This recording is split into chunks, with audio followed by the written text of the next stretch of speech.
So it's almost 20 minutes past 1. I propose to start, and I would like to welcome you all to the second webinar of the European Federation of Animal Science, organized by the EAAP Study Commission on Insects.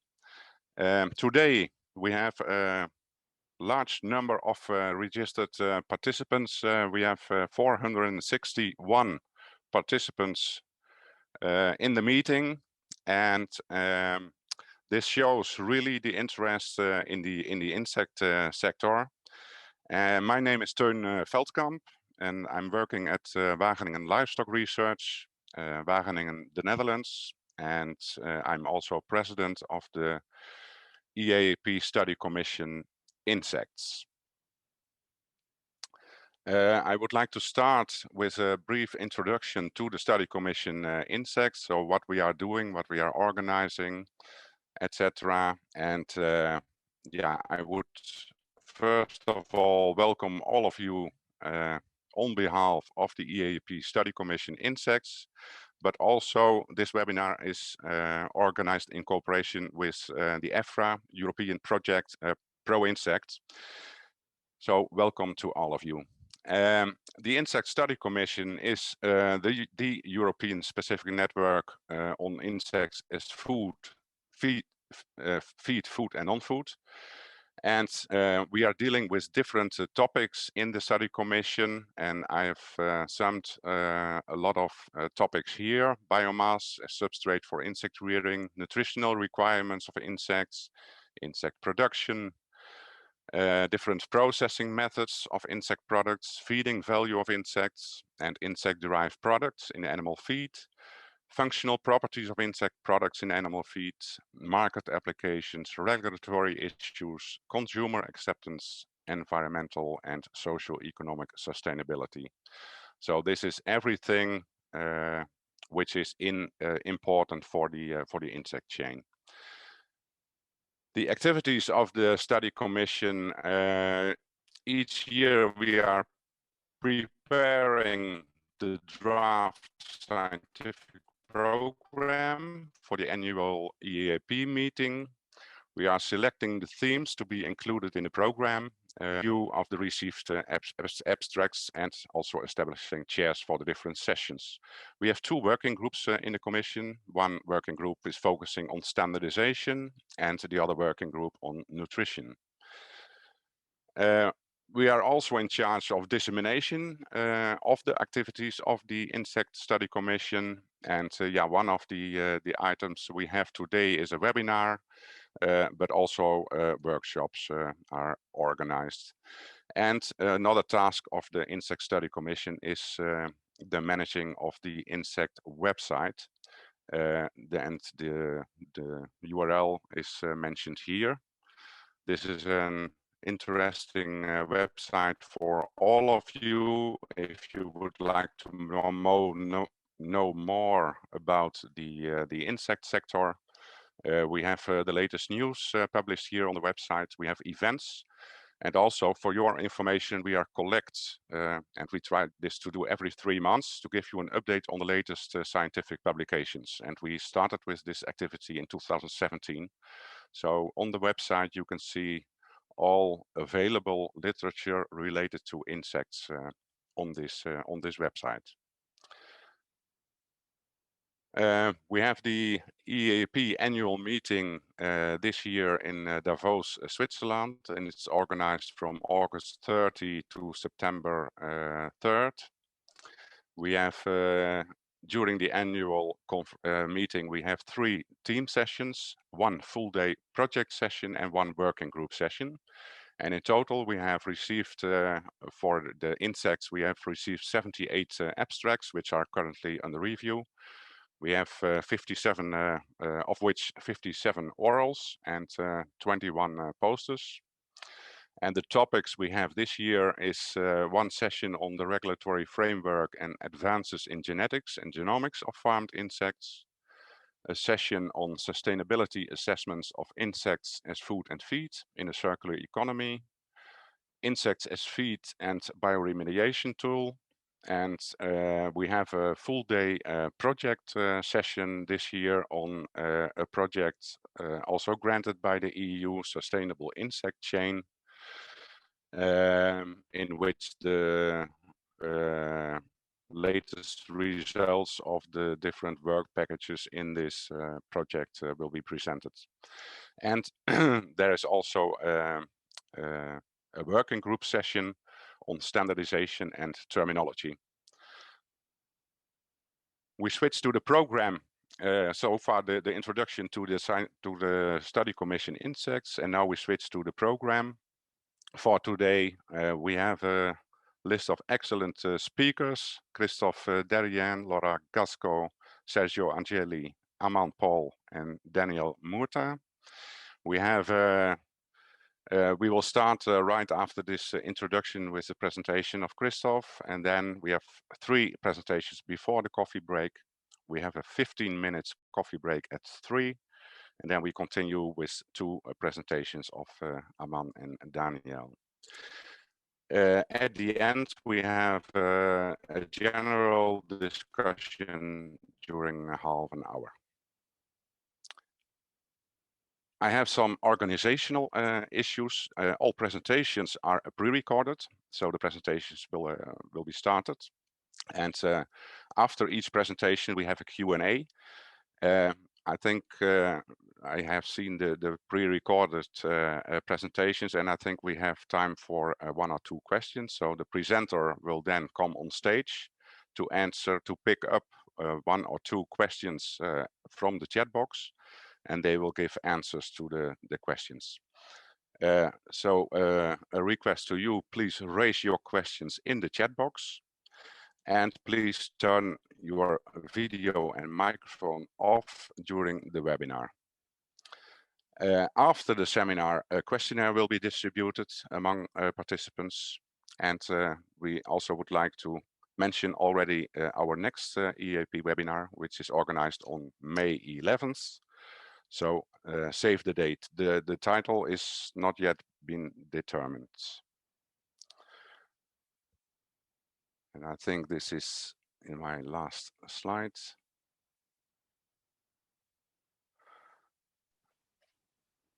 Then I continue with introducing our first speaker on the webinar, and the first speaker is Christophe Derrien.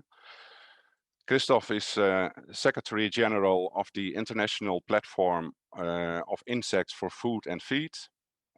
Christophe is an experienced policy advisor, and he is within IPIF responsible for shaping and implementing the overall advocacy strategy and activities of the association. And he is also representing the association and its members towards the European policymakers and other relevant stakeholders. The presentation of Christophe can now be started. Good afternoon, my name is Christophe Derrien and I'm in charge of the Secretariat of the IPIF organization. For those who are not familiar with our association, IPIF stands for the International Platform of Insects for Food and Feed, and we are representing the interests of the European insect sector at European level.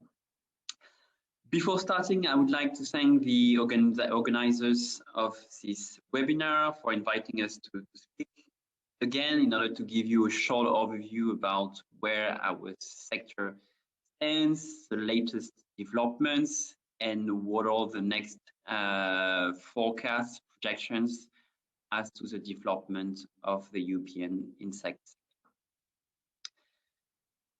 So to start with, I would like to give you a bit more of information about IPIF. So IPIF, as I said, represents the interests of European insect producing companies toward the European institutions. Our missions revolve around 3 main activities. One is the first one is the advocacy activities.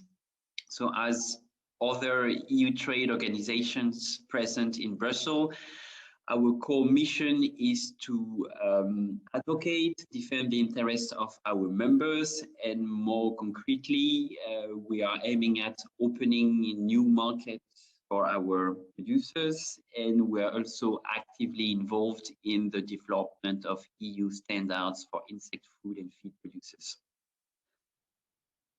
A lot of our activities revolve also around what I usually refer to as supporting activities. Notably, we are trying to help our members and more generally actors active in the production of insect as food and feed in the implementation of their legislative or regulatory obligations.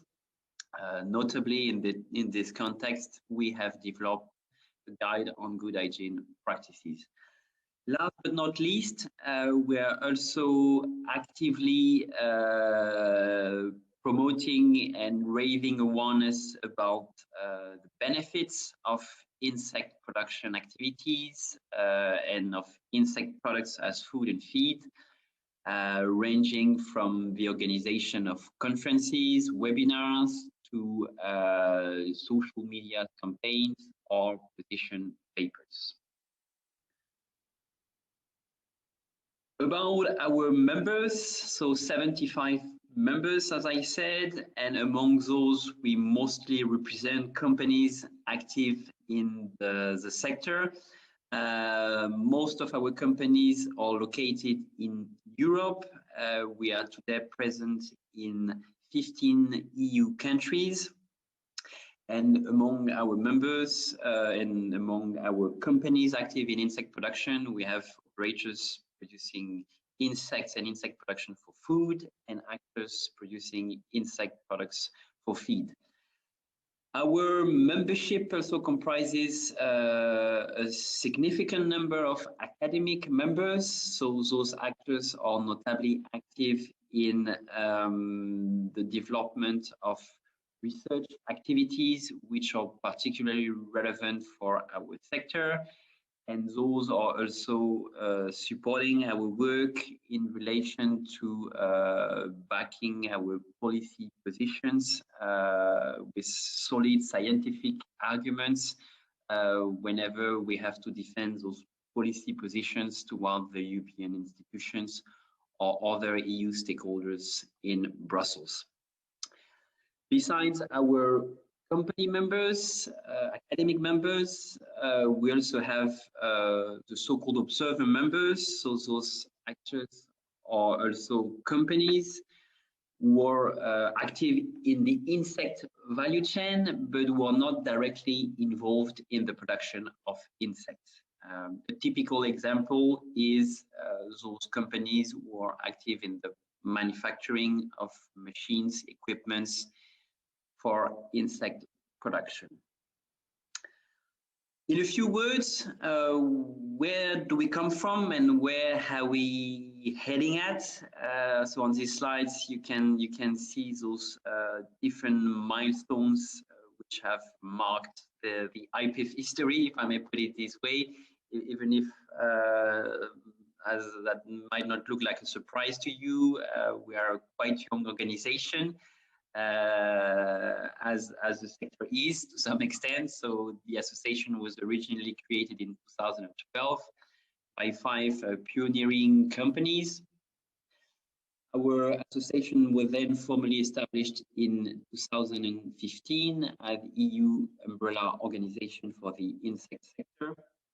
And since 2015, as you can see on these slides, we have been active on a number of policy files, ranging from the authorization of insect proteins in aquafeed, which intervened in 2017, 1st of July. IPIF has been proactively involved in the preparatory steps which have led to that authorization. Since then, we have also been very active in supporting our members and other actives from the other actors active in the sectors in the filing of their novel food applications. As you might be aware, insect products as food are not today authorized on the EU market since their authorization is pending the conclusion of those novel food applications. I'll say a bit more words about that a bit later. A few other burning topics we are currently working on include the authorization of insect proteins for poultry and pig in the wake of the aquafeed authorization, which I have described before.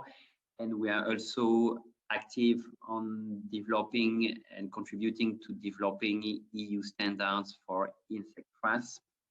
Also some topics which I will develop further during my presentation. If we move a bit further, so departing a bit from the legislation and here, yeah, I might wish to apologize for addressing and raising some items which several of you are quite familiar with, and ranging from those items, the legislative part, I would like to say a bit more about what insect production is about today. So not only those policy targets, which I have mentioned before, might become a reality in the near future. Insect production today is already a reality. As you probably know, we are counting now in Europe quite a substantial number of companies who have production facilities which are there physically present, if I may put it this way. Those factories and those facilities were still project plans a few years ago, and it's quite astonishing to see how fast the sector has grown and how fast those facilities have been created.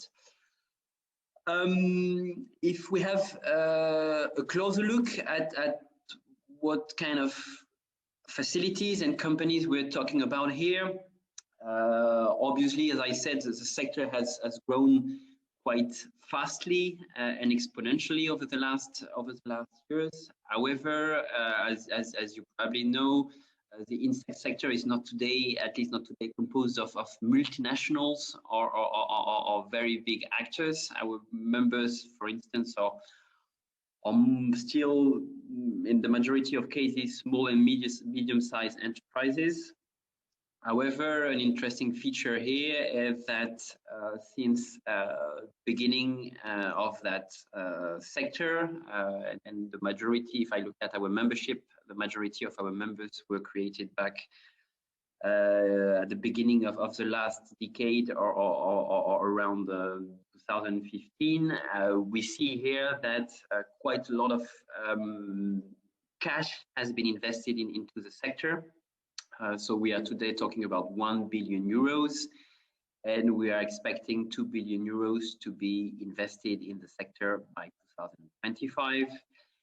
Indirectly, and in the longer run, this cash inflow will materialize with the creation of new production facilities, which will indirectly lead to the creation of new job opportunities at European level.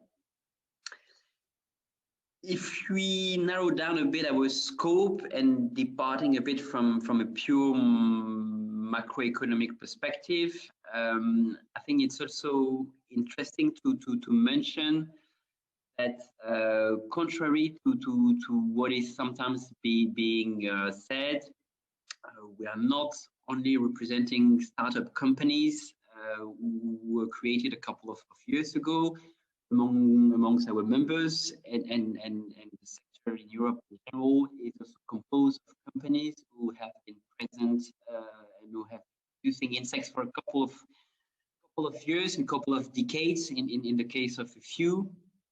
Notably, we have those actors who have been active in the production of insects for biocontrol, or in the production of insects for those niche markets like reptiles or birds. And those actors, to some extent, have decided to diversify their activities towards insect production for food and for feed. A common feature also among those actors who are today present on that market is that all of them are producing within a controlled environment. We are talking about indoor systems. Another interesting element and something we have witnessed over the last few years is the multiplication of the cooperation between those actors active in insect production and agri-food industries. A typical example is those insect-producing companies who are located in the close vicinity of those agri-food industries, and those insect producers are using the byproducts produced by those agri-food industries and are using those byproducts as substrate for their insects. Today, I think it's fair to say that the vast majority of those actors who are active in insect production are covering the entire production chain, ranging from breeding stage up until the final processing of the animal into an ingredient. However, over the last few months and even years, we have seen some new models emerging, if I may put it this way, like some of those actors who have decided to specialize only in one particular production segment. Thinking about those companies who are active in breeding stage only. For instance, we have also seen some actors engaging into some collaboration with what I would call traditional livestock farmers. More concretely, we have a few companies who have decided, let's say, to remain involved in the primary breeding stage of their animal. However, by subcontracting with livestock producers, those companies are transferring those young larvae, and the farmer is fattening those larvae before the insect producing company is getting back those products, let's say, or those animals at the adult stage of the larvae, and then that company is engaged in killing and in the processing of those products. So we see also the multiplication of these models, let's say, where insect producers are contracting and collaborating with actors and farmers who were previously engaged, let's say, in the breeding of other animal species. And we reckon that this model will probably develop a bit further in future, offering also there some opportunities for those traditional livestock producers to engage into new activities and thereby generating new sources of revenue. An interesting element also here to illustrate what I was saying a bit before when saying that the sector has been growing exponentially since the beginning of those companies. So as you can see on this graph, which I have borrowed from an excellent report published by Rabobank back in February 2021, on this graph, you can see that in 2018, for instance, we are 45% higher in terms of cash flow invested in the sector. We are 45% higher than the total amount of money or resources which have been invested in the sector. Again, that clearly illustrates, let's say, how fast this sector has been growing and might continue to grow, bearing in mind that all this cash inflow will materialize very soon, as we see and as we hope, with the creation of new facilities, which would help the sectors, let's say, to achieve full-scale capacities in the next few years. At IPIF level, I think I've also here borrowed an interesting graph which we have created as part of our insect food market fact sheet. And on this graph, you can see that since the beginning of the insect industry, which again dates back, let's say, to 2012, 13, 14, we've seen that 9 million of European consumers have been reached. Here, more specifically, we are talking about European consumers who would have consumed insects either by buying, let's say, the products that insect producers are producing, or on the occasion of fairs or exhibitions which may have been organized by those actors. What is important to mention in relation to that particular subject is like this figure is still quite an impressive one. So 9 million European consumers who have consumed insects, bearing in mind that they, as I said before, we don't have any EU-wide authorization for the production and consumption of insects. We hope and we expect that this situation will change very soon. I will come back to that a bit later. So now we've talked about the past, and my intention was to show again how fast the sector has been growing over the last few years, in spite of its very young age. Now I would like to look ahead and already start building some scenarios and trying to understand how our sector could possibly evolve in the next following years. Again, some interesting studies have been recently published on that particular subject. So I have mentioned already the Rabobank study from 2021 in February. According to that study, the demand for insect protein may reach 0.5 million tons. Another study developed by Meticulous Research forecasted 0.7 million tons of proteins for feed to be available at that time. And another interesting report was published in November 2020 by the Joint Research Center of the European Commission. And according to this report, 1.5 million tons of insect proteins may be produced by them. Well, you might ask then, why do we have so these discrepant figures from one report to another? I think what is interesting to mention here is like those different reports have been built on different methodologies, and notably the persons who have drafted those reports have not aggregated the figures and the data in a similar manner. Typically, as far as we know, in the case of the Rabobank report, they mostly interviewed those actors, those feed actors who could possibly become the buyers, who are already the buyers of those insect feed products. That's a strategy which they have followed. If we look at the reports published by the Joint Research Center, they have forecasted, let's say, what would be the substrates which could possibly be available on the European market by 2030. Have notably focused on food waste, and based on this, they have made their calculation. So, not to say that those figures are wrong. I think they all have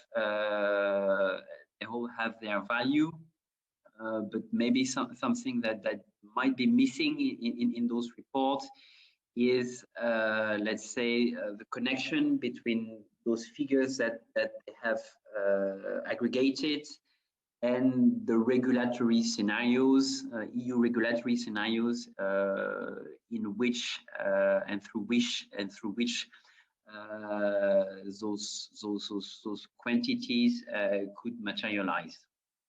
Typical example again, coming back to the report made by the Joint Research Center, they have only focused on food waste, but according to our predictions, there might be some other kind of substrates which might be open in the near future at European level once the necessary regulatory steps will have been taken. I will come back to that later.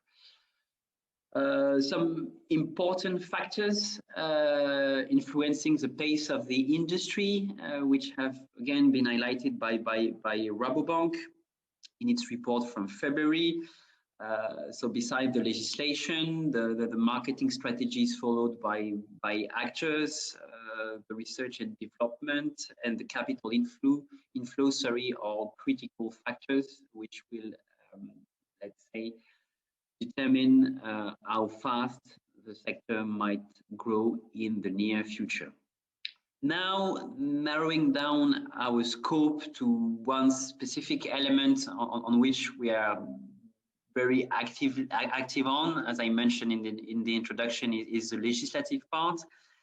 And here, as you can see on this slide, back in 2019, we have identified and we have shown that the evolution of the European legislation and also the legislation at national level is a key factor to determine how fast the sector might grow in the future.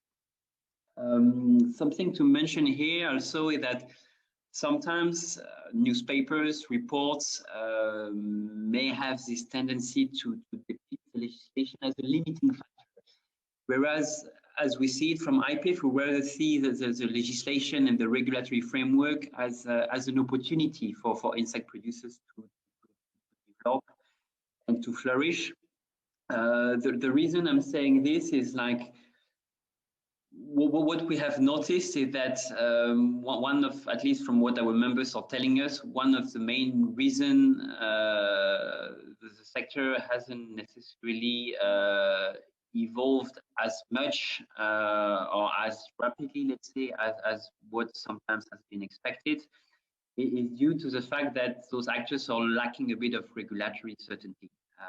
As you might be aware, we are covered under the EU food and feed safety legislations, and when those pieces of legislations were enacted, in the majority of cases we're talking about pieces of legislation which were created and established in the early 2000s.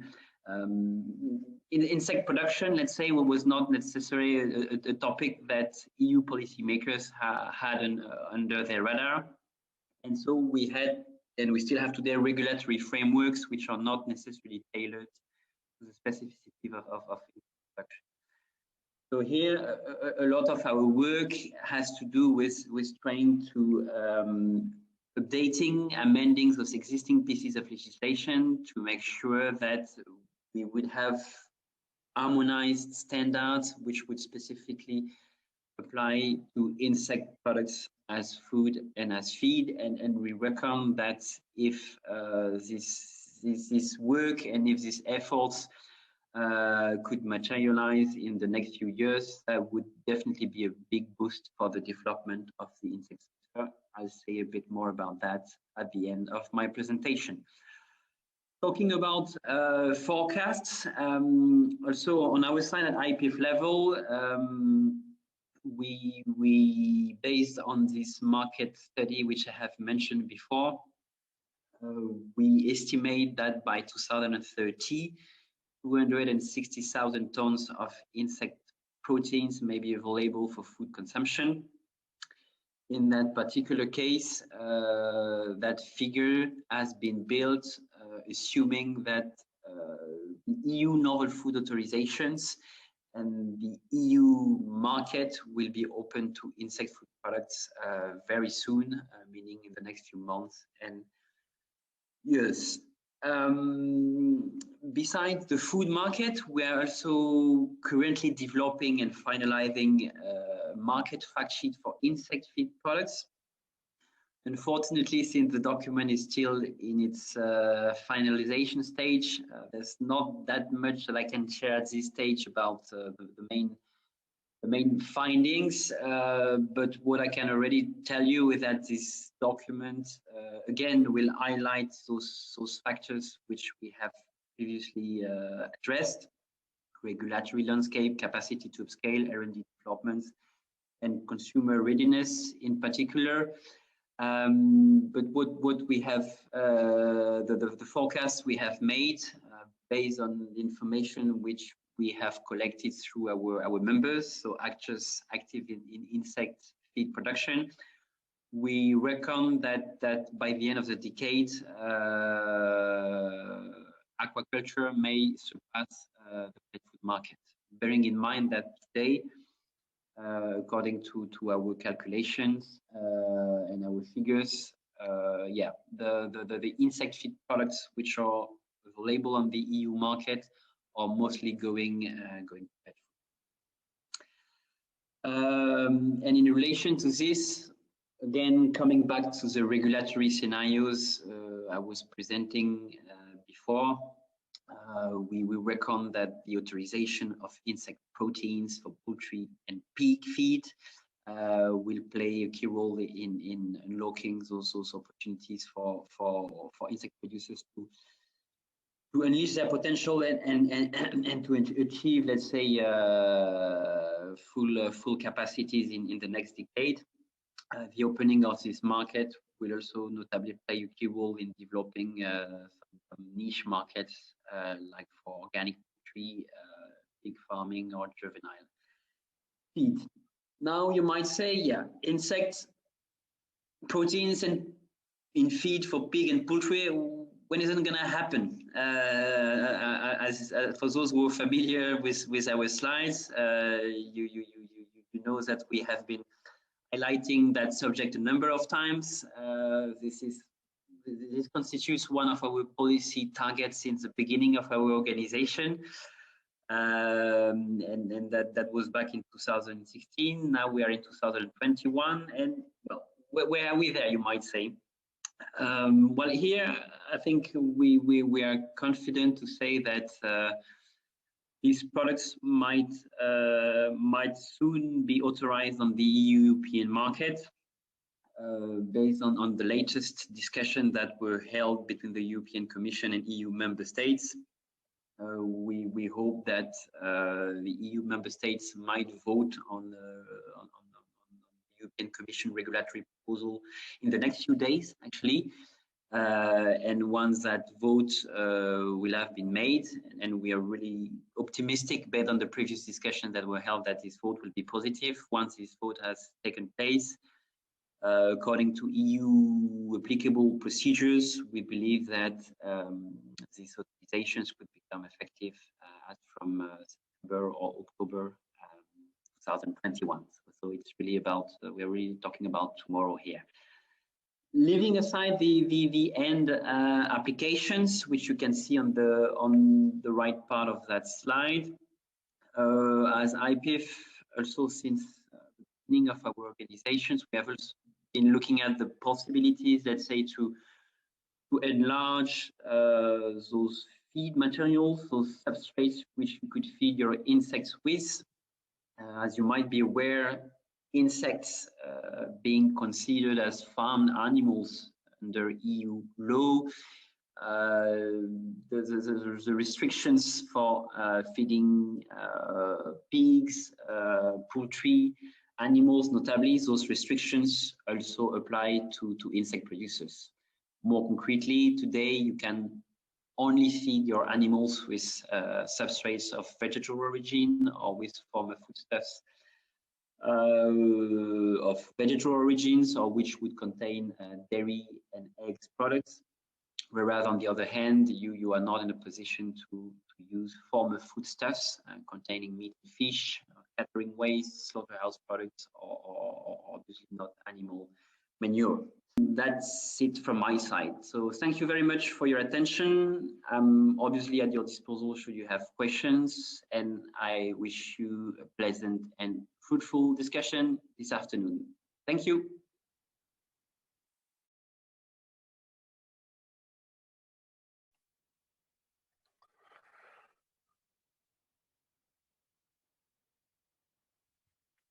Thank you, Christophe, for the very nice presentation in which you gave an overview of the development in the insect sector, regulation issues, etc. I think we have time for a few brief questions. There was one question on the number of employees in 2019. It was set on thousands, and she was asking what is the current number? Do you have figures on that of employees? Good afternoon. Thank you, Ton, for the questions. And well, before answering that question, apologies for the inconvenience. The PowerPoint was not available in full screen. That's my fault. Sorry for that. So yeah, apologies for all the participants who couldn't fully read the presentation. Regarding your question, yeah, you said so there was a question about the figures for employees in 2020. We are talking about similar figures as for 2019, meaning 1,000. We don't have figures for 2021 yet, but we hope we hope that we'll get a bit higher than this 1,000 employees. Okay.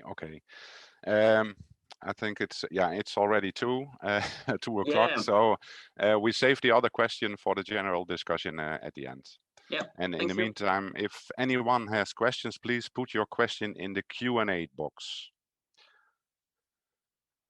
Then we proceed the program with a presentation of Professor Laura Gasco.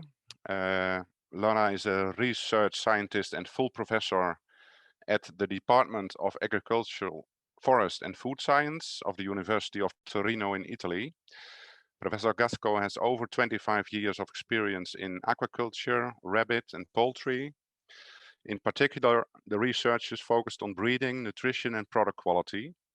And since 2012, she is involved in trials on insects as potential raw material in fish and poultry nutrition in collaboration with Italian and foreign research groups.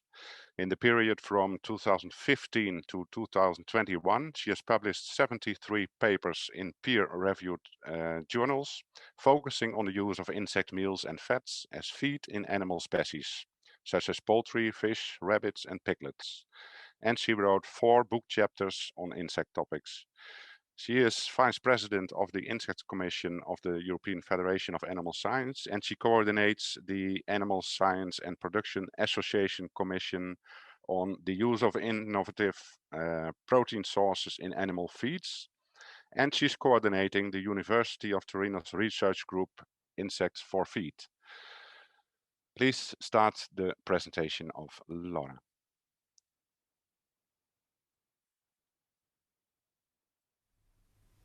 Good afternoon, everyone. I'm Laura Gasco from the Department of Agricultural, Forest and Food Science of the University of Torino. I'm pleased to be with you today.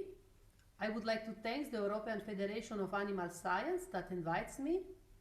Today, I have the task to tell you something about the use of insects for animal feeding. So, why insects? And a little bit on what has been done so far. The FAO estimates the global demand for animal products will rise an average of about 60% by 2050, and there are some sectors such as poultry and aquaculture that are expected to increase more than others. The last Alltech Global Feed Survey indicates a global feed production of 1.188 billion tons of feed, with a 1% increase if compared to 2019.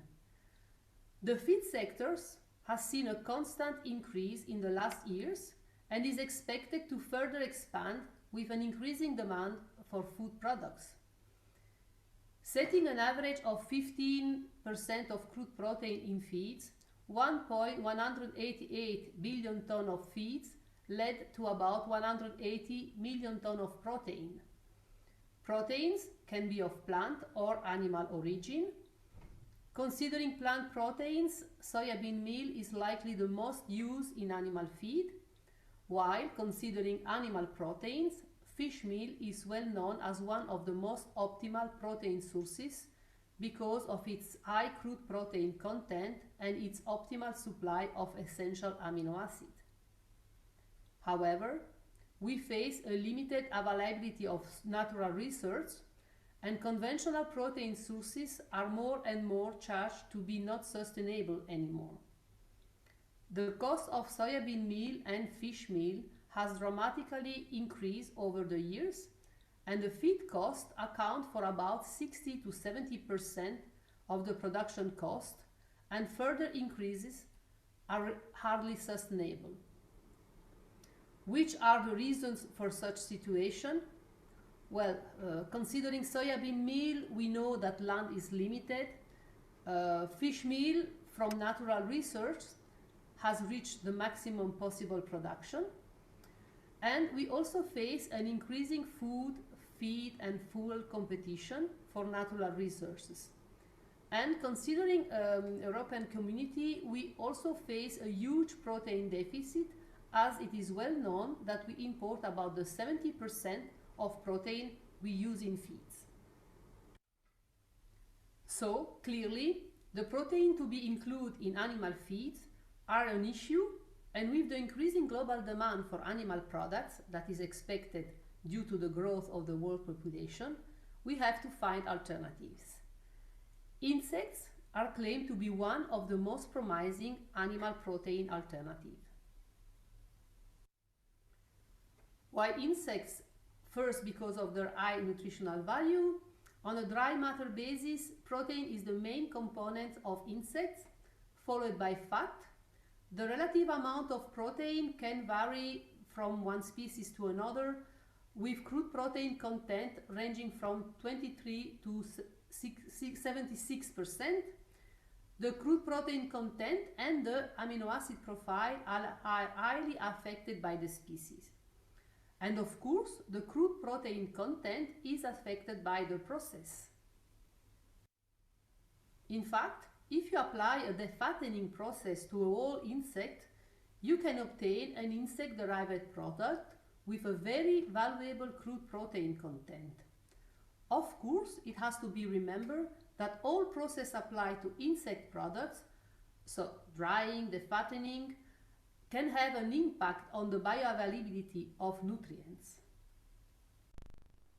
Speaking about protein content in insects, it is important to highlight that the conventional nitrogen to protein conversion factor used overestimate the real crude protein content of insects. Usually, to analyze crude protein in a feedstuff, applying the Kildall methodology, we extract the total nitrogen and we convert it in protein by using the NP conversion factor of 6.25. In fact, it has been shown as insect contains some non-nitrogen protein. For instance, chitin contains nitrogen that is not protein. Then, non-protein nitrogen are extracted when performing the analysis using the Kildall methodology, and if we apply the conventional 6.25 nitrogen to protein conversion factor, for insects, the overestimation could be of 15%, so quite high. Different research have shown that more appropriate nitrogen to protein conversion factors should be used, and these nitrogen to protein conversion factors change if you consider whole insect or protein extract. For example, for Tenebrio monitor, a more appropriate nitrogen to protein conversion factor has been set at 4.75 for all insects and 5.6 for protein extract. As far as essential amino acids are concerned, insects are generally regarded as a good source of essential amino acids. The specific amount of essential amino acids vary between species and development stage.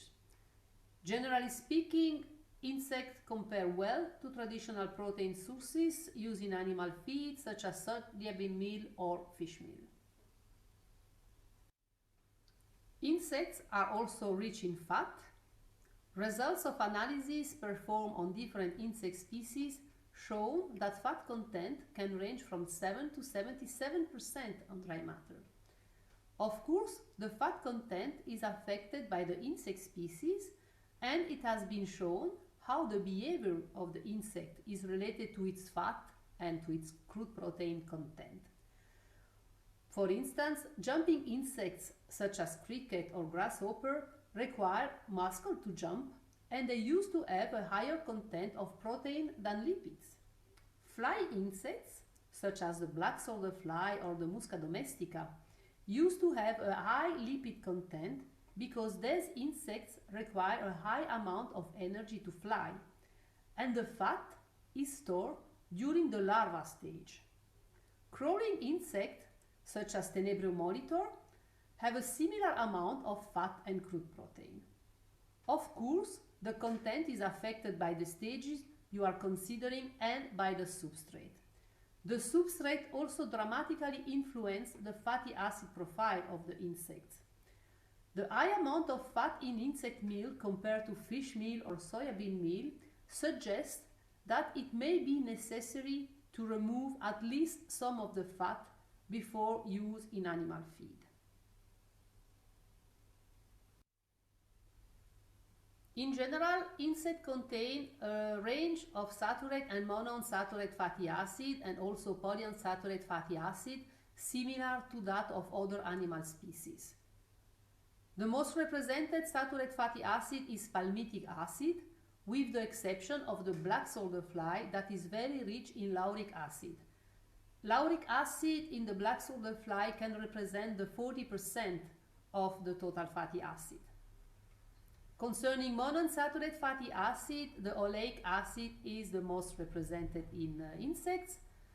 Generally speaking, insects are relatively rich in linoleic acid, that is N6, and have a small amount of N3 alpha linolenic acid.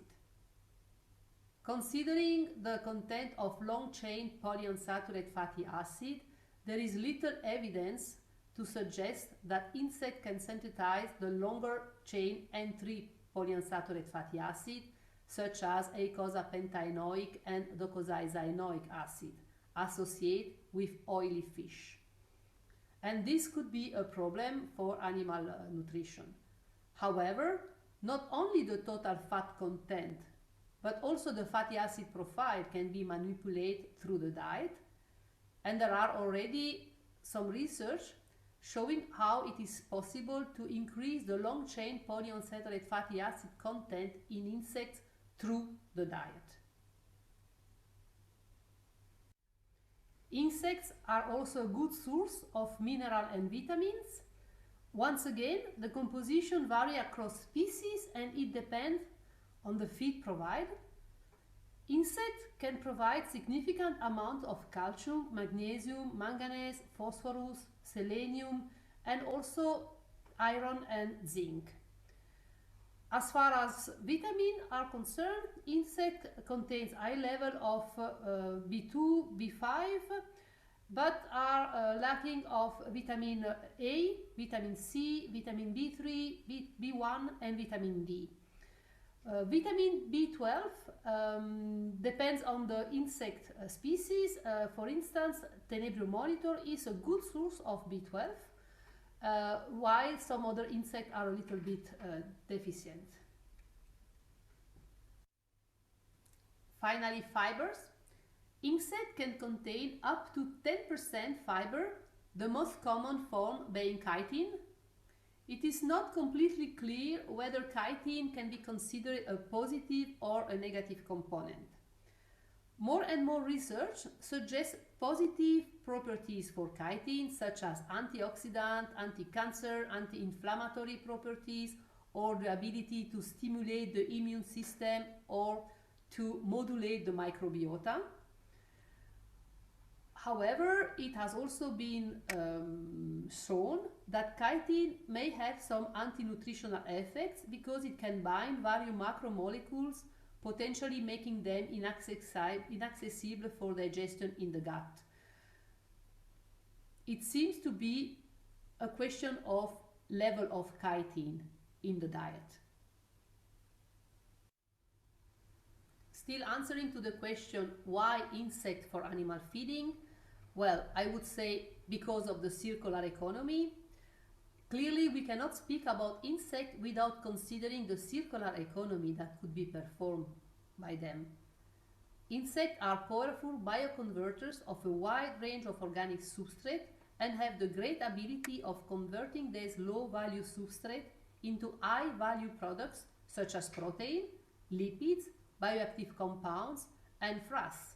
Protein lipids can be used in animal feeding, bioactive compounds can be really valuable for different applications, and frass can be used to fertilize crops. The nutritional value, the circular economy, the sustainability are all factors that has led to a growing interest for the insect sectors. And this is demonstrated by the increasing number of publications on this topic. In 20 years, we really assist to an exponential number of publications on the insect topic. Insect-derived products can be applied to different sectors: pet food, aquaculture, poultry and pig sectors.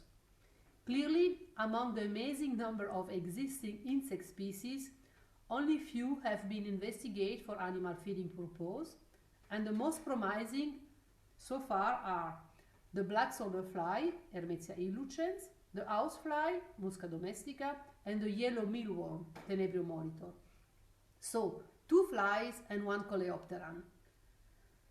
Concerning legislation, of course, different countries have different legislation, and as far as the European community is concerned, at present the use of insect-derived protein is allowed only for aquaculture.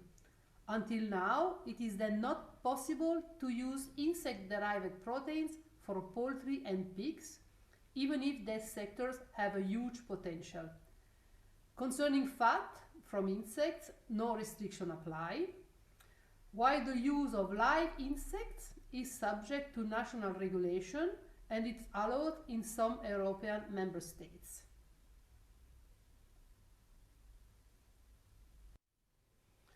And now let's see a little bit about what has been done with insects for animal feeding. Several studies have shown that insect-derived products such as insect meal or insect oils or fat are a viable option to be included in aquafeed, so to be used in aquaculture. Several reviews are now available on this topic, and also several papers have been published reporting trials. In my database, I have about 140 papers reporting data on the use of the black soldier fly, the yellow mealworm or housefly in aquaculture. Of course, today we do not have the time to speak about all of them, but I will be pleased to send some paper if you want some more information. Research have been performed using both freshwater and marine fish species at different age. Not only different insect species have been used, but also insect products having different composition, and trials have been performed against control diet that were not always real commercial diet. That means that these control diets were sometimes formulated containing very high levels of fish meal, which is of course not the real situation. And clearly this led to univocal results. Level of inclusion varied from very low levels, about 2-3%, up to 40-50%. Many trials in aquaculture investigate the possibility to substitute fish meal with insect meal, and the level of substitution performed was up to 100%. Clearly this depends on the level of fish meal you have in your control diet. Many trials reported no differences for performance, feed utilization and digestibility. Some other trials highlight a decrease in digestibility value with the increase of the insect meal inclusion, and this decrease was often related to the chitin content of the diets. Chitin is a non-digestible compound, and this led to a decrease in the digestibility of the diet. Interestingly, some trials also investigate the sensory properties of fish fillets obtained using insect meal, and this trial did not highlight any differences or negative perception from a consumer point of view, which is something really interesting and important. In the previous slides, I report some trial using black soldier fly in fish, while in this slide you can see some trials using Tenebrio monitor larva meal. As you can see, sometimes data are positive with no differences in the performance, are in the trial done with rainbow trout fed defatted Tenebrio monitor larva meal, where we included up to 20% of defatted Tenebrio monitor, which substitute 100% of fish meal. And we found no differences in all performance and also in digestibility, while sometimes a decrease in performance were highlighted at higher level of inclusion. Clearly, the results for Tenebrio, for Hermetia, for black soldier fly used to be impacted by the kind of larva that we use, by its condition. So if we use a whole meal or a defatted meal, the method of nutrient isolation and processing, so how, which kind of treatment we apply to dry the meal, and also the kind of treatment we apply to extract the lipid can have a dramatic influence in the quality of the nutrients, in the quality of your meal. Clearly the results are impacted by the fish species we are working with, and also the fish age. Results can be different if you use a larva, fingerlings, or a growing fish. Considering the use of insect in poultry feed, also here trials are increasing, and as for fish, trials investigate both insect-derived proteins that were used in substitution of conventional protein sources such as soybean meal or corn gluten meal, but trials also investigate the use of oil, fat as energy source or as provider or specific fatty acid. Here I report some papers on the use of insect meal in poultry. For example, the same Tenebrio monitor larva meal was investigated in broiler or free range in substitution of soybean meal or corn gluten meal respectively, at level of inclusion of about 30% and 7.5%. In that case, the conventional protein sources that were soybean meal or corn gluten meal were completely substituted by the Tenebrio monitor larva meal. It was a full-fat Tenebrio monitor larva meal, and as you can see, no major differences were reported during the trial. So good performance and good also health parameters. Also, Tenebrio monitor oil was used in substitution of palm oil or poultry fat used in a diet for broiler chicken, and as you can see, an improvement of the fatty acid profile in breast was reported, which is quite interesting. And here, some trial using black soldier fly in broiler, ducks, or laying eggs. Sometimes some negative effect on good morphology were reported at highest level of black soldier fly meal, such as 15% in broiler.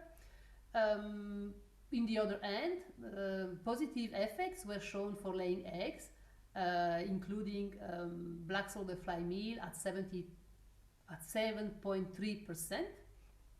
So clearly, trials performed using insect-derived protein in substitution of soybean meal or corn gluten meal have shown, as reported for fish species, not univocal results, and different results always depends on the insect species used, the kind of insect meal, so means if it's a full fat or a dead fat insect meal, the insect composition, the level of inclusion, the level of substitution that you perform during your trial.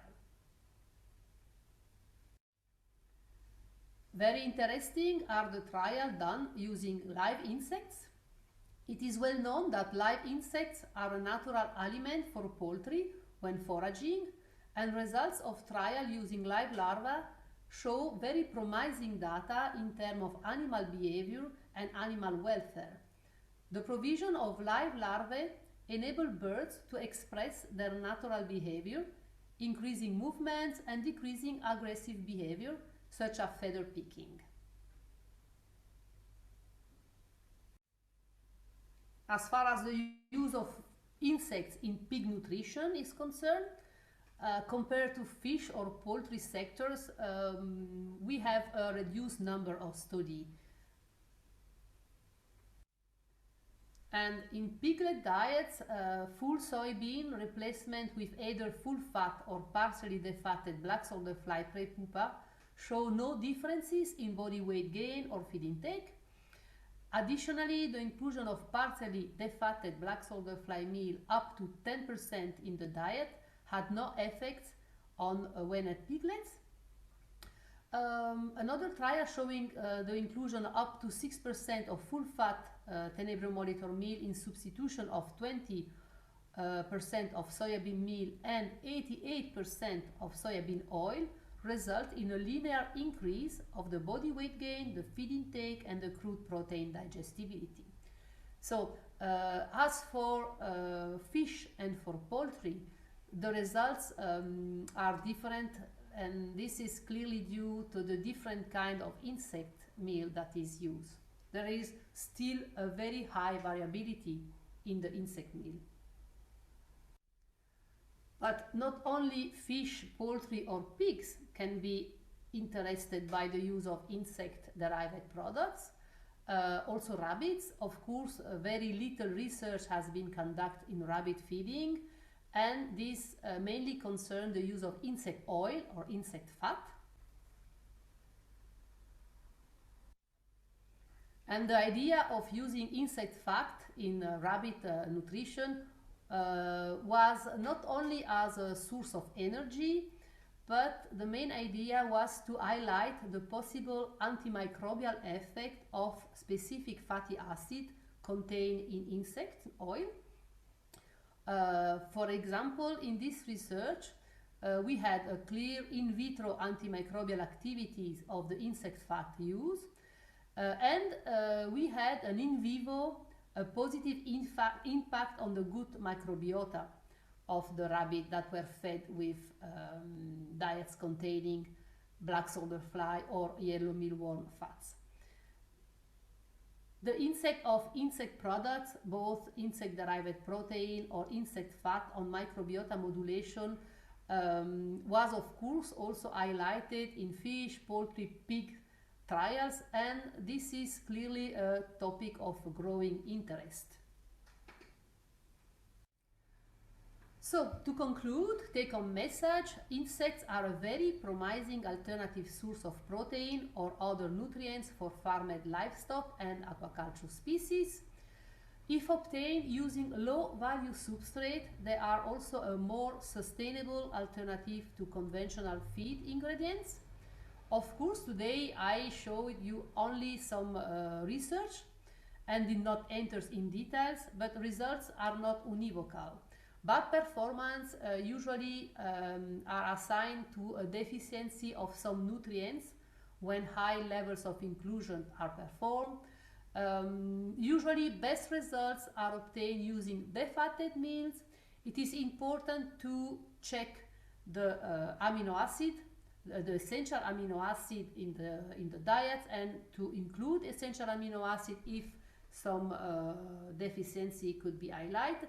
And also another thing that it is important to consider is the nitrogen to protein conversion factor that you apply when considering the protein content of your insect meal.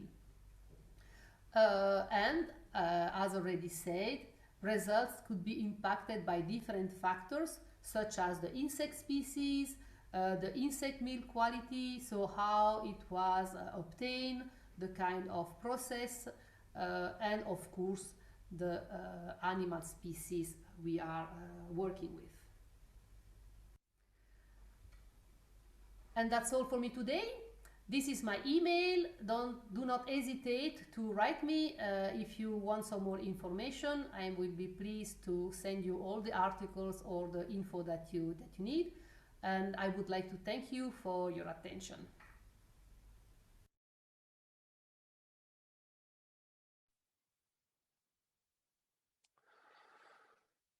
Thank you very much, Laura, for the very interesting presentation. And yeah, also for you, we only have time for one question. One question which was raised is, what are the main research themes that you think should be invested in the coming years regarding the use of insects in feed? I think that there are many topics that were to be investigated. If I would have to choose, I would go for the health effects of insect meal or insect products in animal feed. So look how insect can modulate the microbiota or how they can boost the immune system, because I think that this is really important and interesting, as it can help to well, it helps the sector to be developed. Another topic of interest could be the investigation of the consumer perception on the use of product that has been obtained using insects. Those two. Yeah, thank you, Laura. We discuss further in the general discussion at the end. Thank you. Thanks a lot. Then we proceed with the next presentation, the third presentation already of Dr. Sergio Angeli.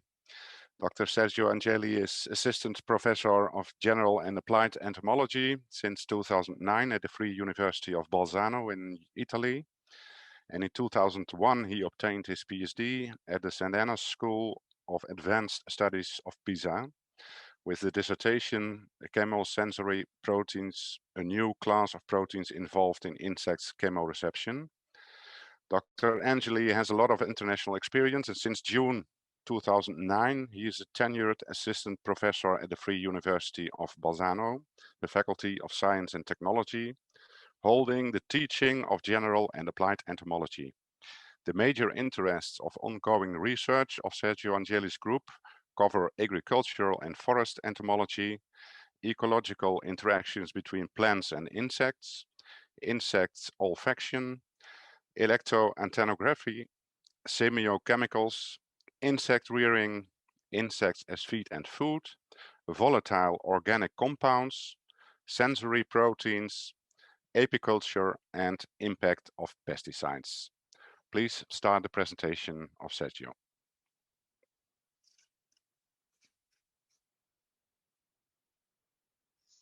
Hello everyone, welcome back to the web seminar. My name is Sergio Angeli. I'm from the Faculty of Science and Technology of the Free University of Bolzano. I wish to thank the European Federation of Animal Science for this invitation in giving a lecture on the performance of the black-shouldered fly Hermesia lucens, and I will focus my presentation today on a case study in South Tyrol.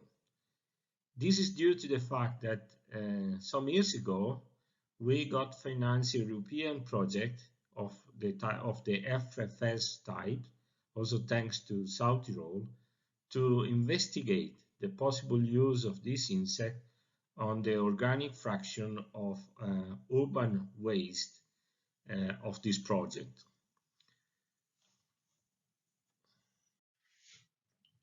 So first of all, I want to introduce a bit about the biology of the insect. I'm not sure that everyone here are familiar with the insect life cycle. So if we consider the black-shouldered fly, we can see that there are actually 6 different instars as a larval stage, and the last larval stage is also called pre-pupa. It's quite different from morphological point of view to the other larvae. And then there is a pupal stage, and then the adults. You see the adults as a very short lifespan, between 5 to 8 days, where the recorded time for the larva is quite variable. In this case, it's reported between 13 and 18 days, but we will see later it's really much depending on the substrate.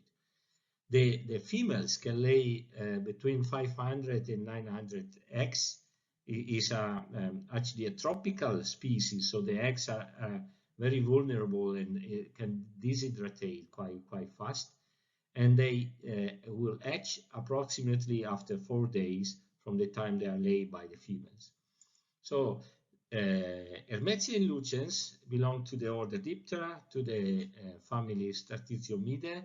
Is a saprophagus insect able to evolve to feed on a great variety of organic matter from, let's say, a more vegetable source or even from animal source. So the developmental time reported as a mean value is between 15 and 20 and 52 days. The weight reduction is quite variable as well. We will see between 48% and 74%. We actually got a bit higher even weight reduction in few of our experiments. So the goal is to reach prepupa, because prepupa represent high value biomass. In this slide, I want to show you how many publication has been done on this Hermetian lucens in the last many years, let's say from 1959 to the year 2021. So it's quite, I just did today this literature review along the years. And as you see, Hermetian lucens was kind of obscure animal. There was one publication in 1959, and there was no basically publication for more than 20 years, even no one publication.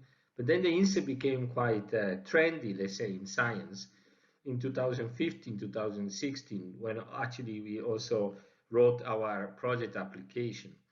And in the last, let's say, 2 years, the insect became quite famous with more than 100 publications per year. So we can say that today Hermetian lucens is a very well-known insect, but as I guess as a model insect, is becoming actually a model insect in science, and also in applied industry for the value of biotransforming waste and other material. So there have been several studies, as we said before, on black soldier fly, and especially the most important aspect is, of course, the performance on different type of substrate. So you can see in this nice review of Moritz Gold on waste management on 2018, several substrate has been investigated. So first of all, manures like poultry, swine, cow, and even human feces, then fruit waste and vegetable waste, and even a mix of the two. And what is also interesting, especially for the study I will show you later, is the municipal solid organic solid waste, and then brewery and poultry feed. So considering all this type of substrate, you can see that the prepupal larval weight obtained is quite variable. So we go, for instance, in manure from 150 to 150 milligram from poultry, and down to cow, which is likely to be a poor substrate as there is not much protein in, which reach a lower value of the prepupal weight. In case of human feces, you see it's quite variable as well, and it can even reach the highest recorded value, which is 299 milligram. On vegetables, and fruit, let's say, the value are usually lower, where in the case of municipal organic solid waste, you see quite a different value was obtained, probably because it's not a uniform product. So there can be cases where there are a lot of vegetable inside, and cases where there is actually an animal source quite strong. So looking at the development times, you see again is a large variability. So in case of fruit, for instance, seems to be actually quite fast. compared to the manure. Probably the situation, the microbial situation there is not as heavy as it is in this in the manure. But anyway, with a strong variability, also in the case of organic solid waste. Waste reduction, this is an important parameter because this also is one of the goals in many projects, to look at what is the reduction of the waste by itself without looking really at the final product. And you can see that it's going from 32% to about 72%. So there's quite large variability also in that case. But what is interesting more is the bioconversion rate. And this seems to be a bit more consistent. You can see that in manure, the bioconversion rate is quite low. So you get not too much insect biomass compared to the starting biomass. And this is increasing then in vegetables, probably because the material, the insect need more material to grow. And in the actually in the organic municipal organic solid waste, this is the highest one, about 12%. And finally, the percent of protein and lipid inside the pre-pupa, as you can see, is quite ranging as well. So 34% to 43%, even 46% in case of the municipal organic solid waste again. And in case of the lipid, this also changed a lot. So 15 to 38% is quite large variability. So the insect is responding very much on the substrate and on the rearing condition.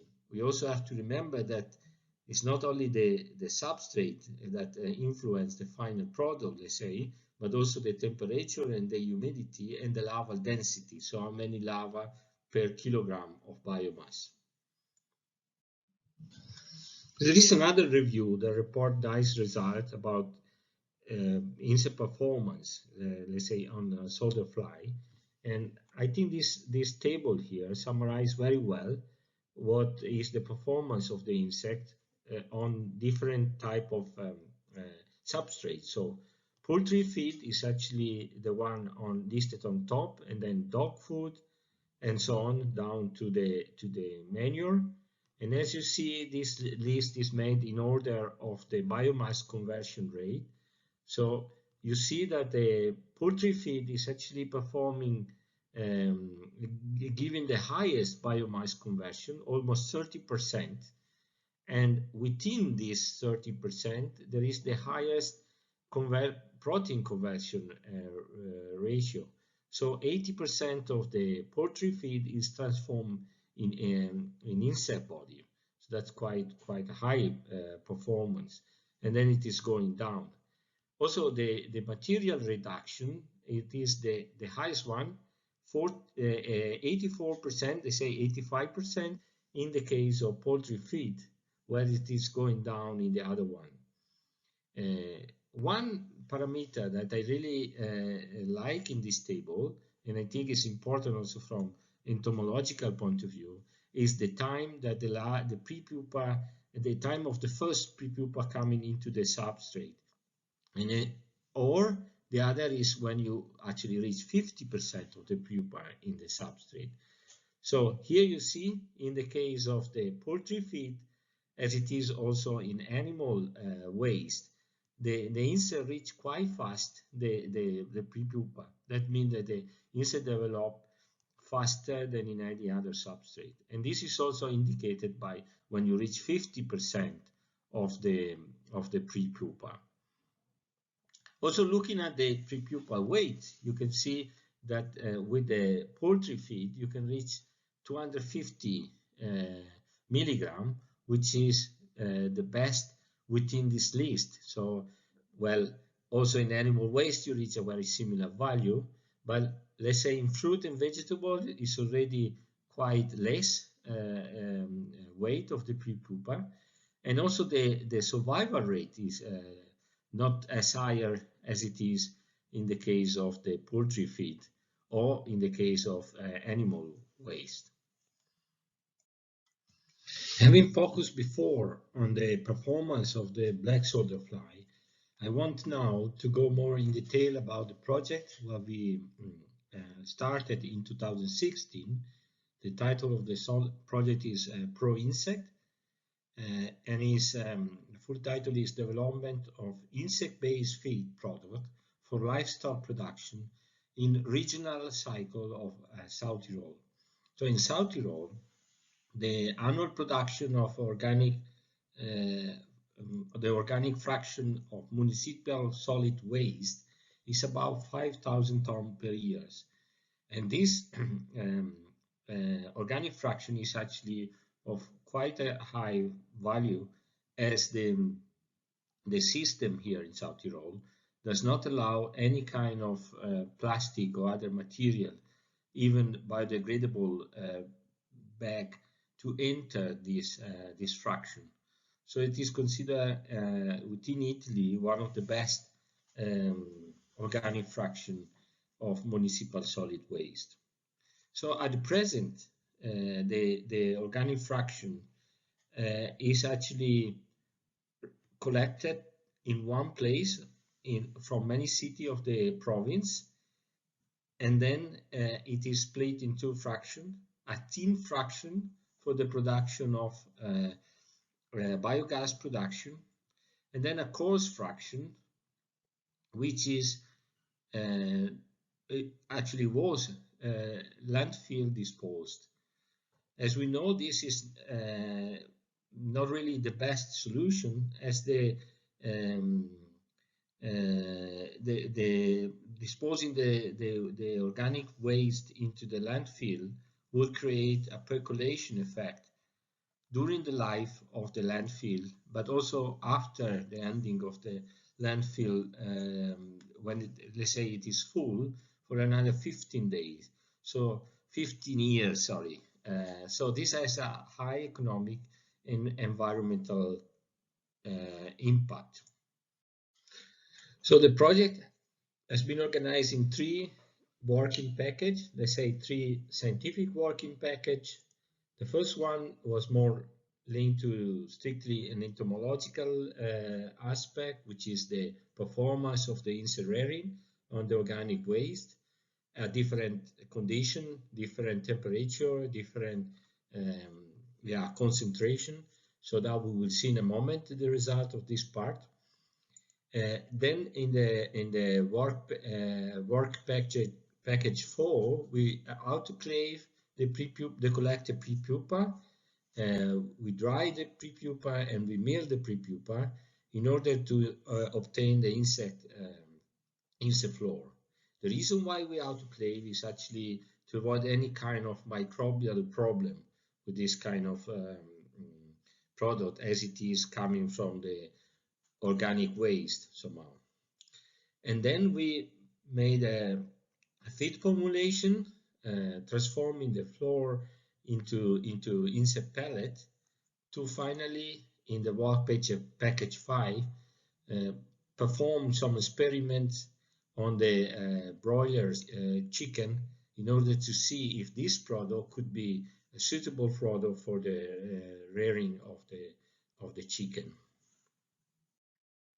The first experiment we performed was a small-scale trials on the growth performance of the black soldier fly larva.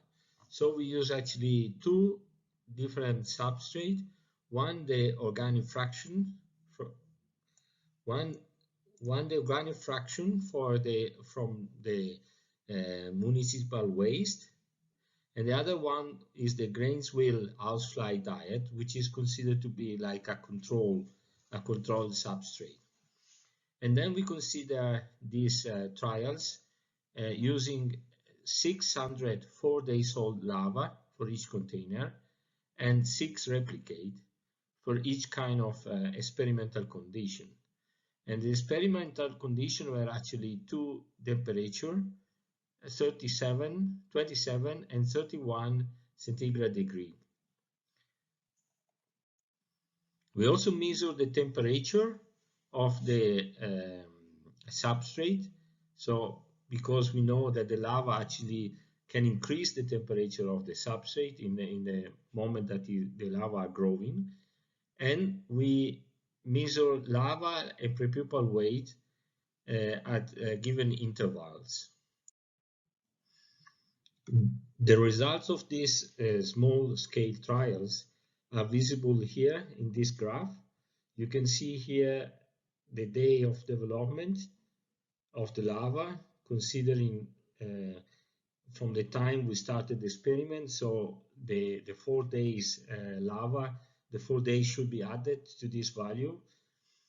And here you can see the weight reached by the lava in milligrams, considering a mean value of 6 measured lava, which were actually 100 lava each time. So you see that already in blue you can see the Greenswell control diet, and in yellow and dark yellow you can see the growing on the organic waste. It's possible to see that already after 2 days the control diet at 31 degree performed better than the other conditions. So the 27 degree rearing at in the control diet, as well as 31 and 27 degree rearing of organic fraction.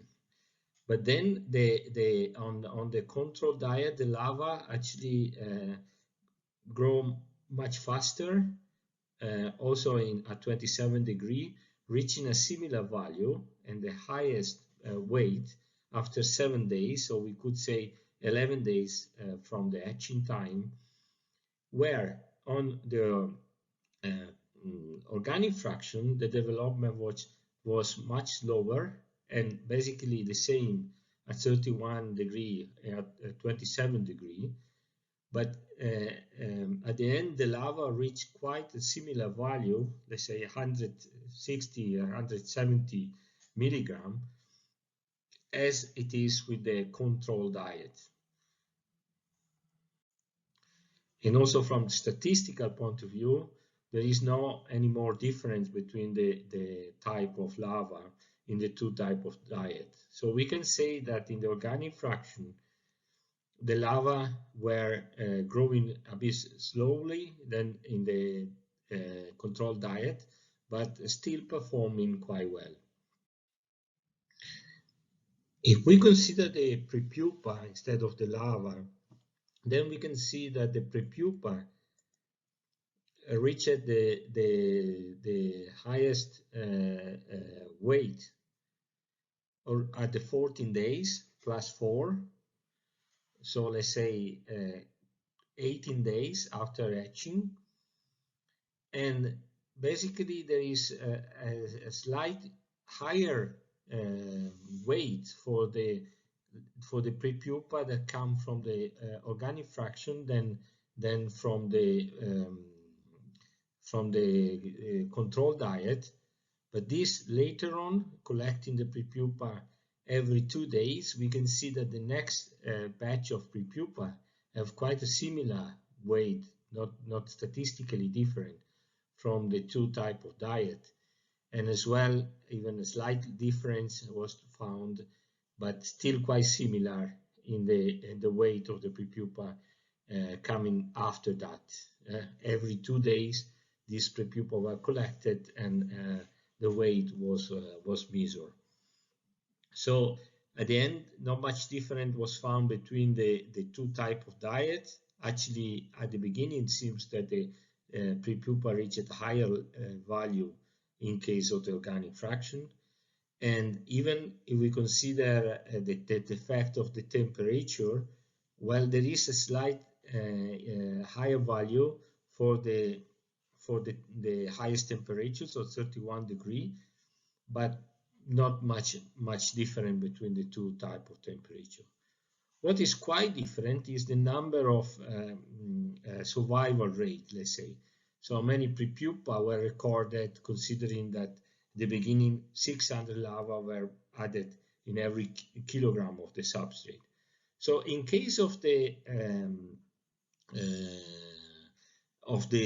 control diet, 99.99, so basically all the prepupa survive at 27 degrees, 75 at 31 degrees. That means that at 31 degrees a bit too high temperature likely, and the same trend was observed for the organic waste, so that at 27 was better, about 87% of the pupa survive, where at 31 degree the prepupa survival was the lowest, 57%. So let's say both data indicate, one, that the control diet, as we actually expected, is better in the survival rate, but not much in the final weight reached by the pupa. And the temperature, 27, seems to be better than 31 degrees. Considering the other aspect, which is the substrate reduction, we can see that the control diet at 27 degrees as well as 31 degrees got the highest substrate reduction, almost reaching 80% of the reduction, a bit higher at 31 degrees, a bit less at 27 degrees, where in the case of the organic fraction, the reduction is about 60% at both temperature. Also in this case, a bit higher at 31 degrees than 27 degrees. We should remember that in case of the organic fraction, there are actually little pieces of bone and shell, for instance, which are not suitable for the larva. So it's quite obvious that the reduction cannot reach the same percent as in the case of the control diet. But let's say this reduction is anyway really interesting also for the waste management point of view, because a reduction of 60% is a very high goal that we expected in the project as one of the aspects for the reduction of the waste. Considering the good result we got from the previous experiment, we thought that organic fraction is a very suitable substrate for rearing the larva. So we scale up the production for mass production using about 300 kilograms of the organic fraction, and we decided to rear these larvae at 27 degrees and about 60–70% relative humidity. The larvae were reared in different batches. In each one, we put 20 kilograms of organic fraction and about 15,000 larvae. When the larvae reached the prepupal stage, we collected them, we frozen, and we further processed the larvae by autoclaving them, drying, and milling to obtain the larva floor.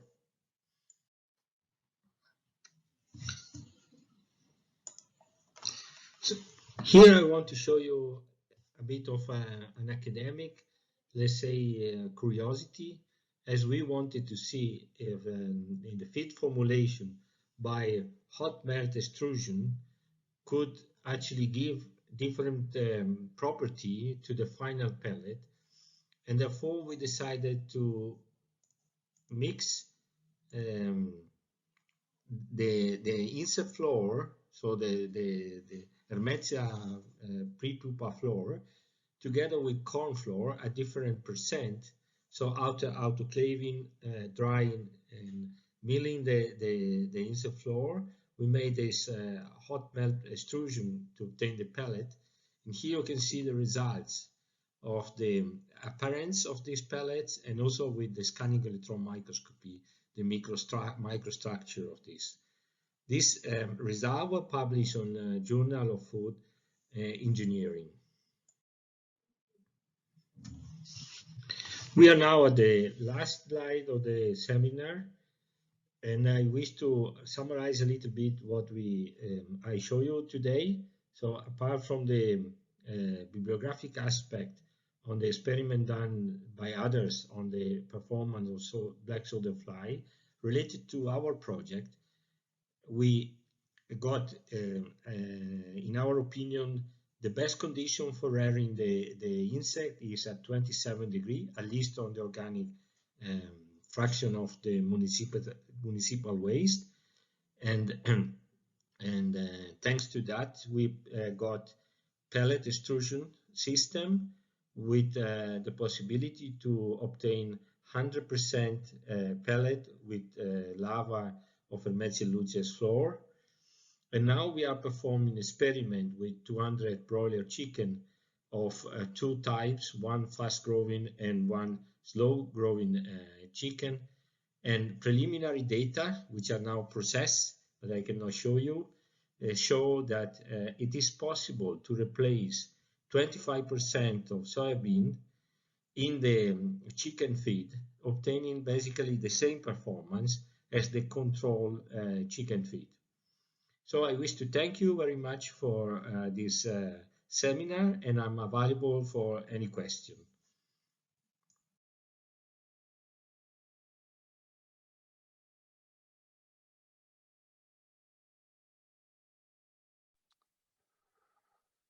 Thank you, Sergio, for the nice presentation. And we received a question in the chat box. It was one: can the municipal waste contain dangerous substances like heavy metals, or can you elaborate on that briefly? Yeah, yeah. Actually, the time to present this data were a bit short, not enough, let's say, to show all the project data. So we also check for this aspect, and we did not find any, let's say, concentration that made us thinking about contamination. Of course, it could be present. I have to say that the system here is very well done, and every house, they have their own box where there is a key, and so we are quite sure that this is only the waste, and there is also penalty if they find anything else than that. So we believe that this is a good source. Okay, thank you, Sergio. And already time is up. We have to start with the coffee break. Thank you. And if you have any more questions for the speakers before the coffee break, please raise your questions in the Q&A box. And now we have a coffee break until 3:15. See you back in a few minutes. See you. Bye-bye.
So it's 3:15. I hope you have enjoyed the coffee break.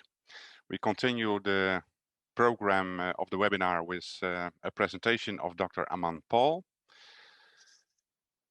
Aman has a PhD in food technology from the University of Liège in Belgium. He is an active researcher in insect technology domain since 2013. He is currently working as the Director of Product Development at Protix, the Netherlands, which is one of the leading companies in the insect-based nutrition. He has been actively contributing to the insect world from the beginning of his career, and this is reflected in an extensive publication portfolio in the areas of insects in animal nutrition and functional properties of insects and their health benefits. At his current role at Protix, Aman Paul is involved in multiple activities, from commercial quality assurance, market research or writing patents, novel food dossiers, or external advisory reports. Additionally, he's also the IPIF Executive Committee member responsible for the research and development activities.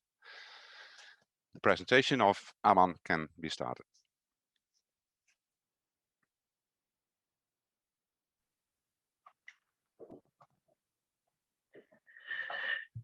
Good afternoon. My name is Aman Paul. I'm currently working as the Director of Product Development at Protix. Today, I'm invited here to speak on insects as health promoting animal feed ingredient. Here, you can see the content of my presentation. First, I will explain something about my employer, that is Protix, then briefly covering the need for alternate proteins. We will zoom into the functional benefits of dietary insect proteins, fats, chitin, and live larvae in animal diets. Then I will try to summarize my presentation. Now I'll talk something about my employer. Since its foundation in 2009, Protix has become one of the leading insect ingredient company with expertise in black soldier fly rearing. Protix has currently the biggest operational insect production facility in the whole world, which was inaugurated in June 2019. This is something that we really say with pride, that King of Netherlands, Willem-Alexander, came to inaugurate our production facility in 2019, and this is visible in the photo on the bottom right.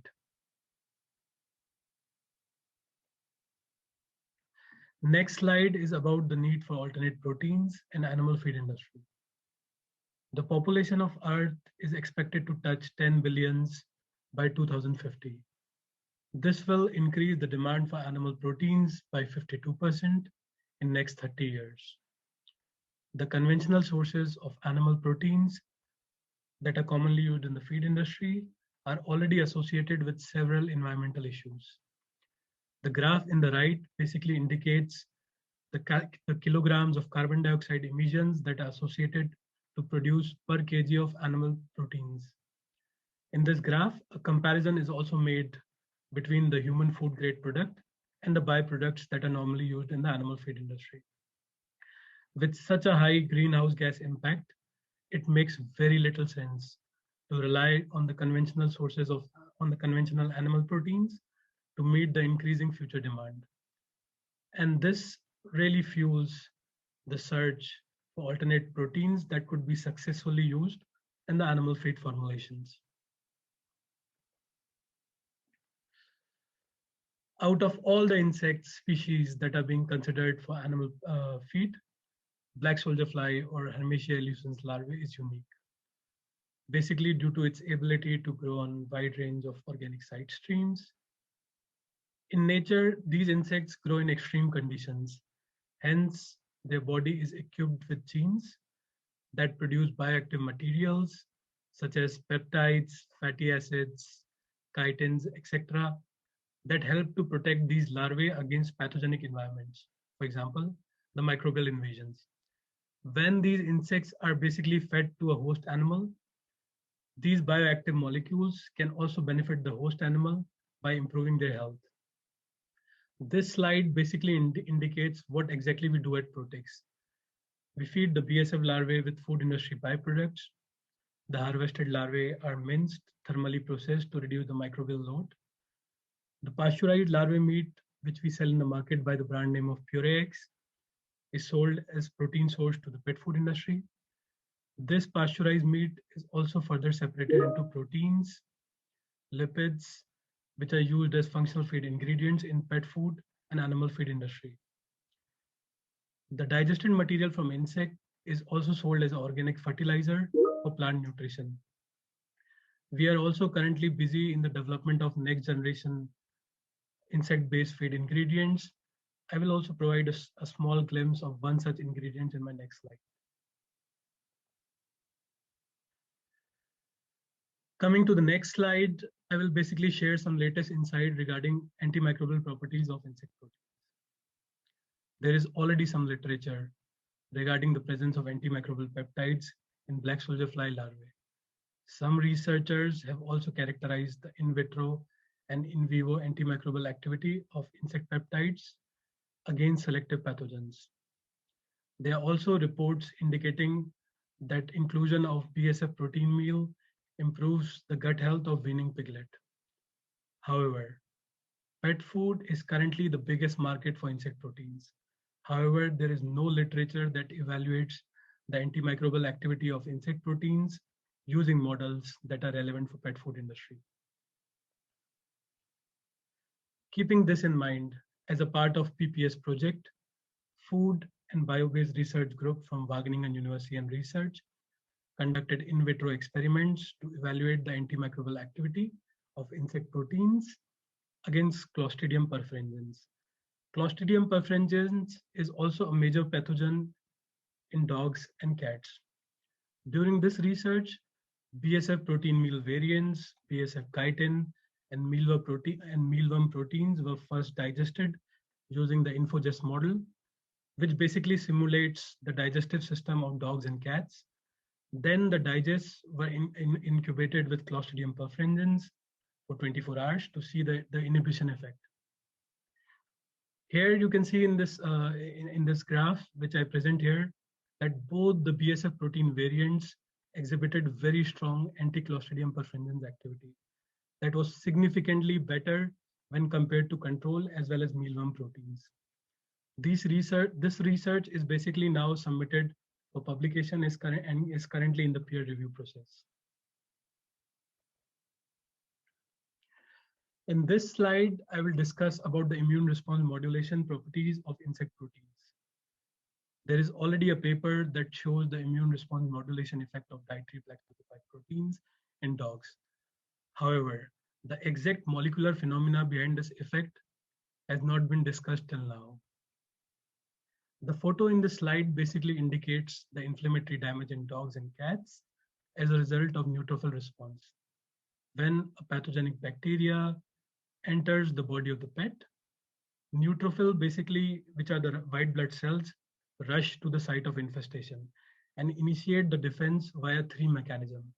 First, phagocytosis by directly engulfing the microorganism. Second, by production of reactive oxygen species that basically kill the pathogenic microorganisms. And third, by the production of neutrophil extracellular trap, that is NET. This neutrophil extracellular trap basically consists of oxidative enzymes as well as reactive oxygen species that destroy the pathogens.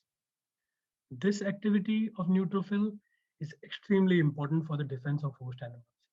However, dogs and cats are in continuous contact with the surroundings via the oral route. Continuous exposure of pathogens basically result in excessive secretion of compounds like reactive oxygen species that can react with the cell components and in long term result in disease such as cancer, locomotor malfunctioning, etc. So basically, we wanted to understand what exactly is the mechanism, how insect proteins can basically participate in this phenomena and stop the oxidative damage from neutrophils.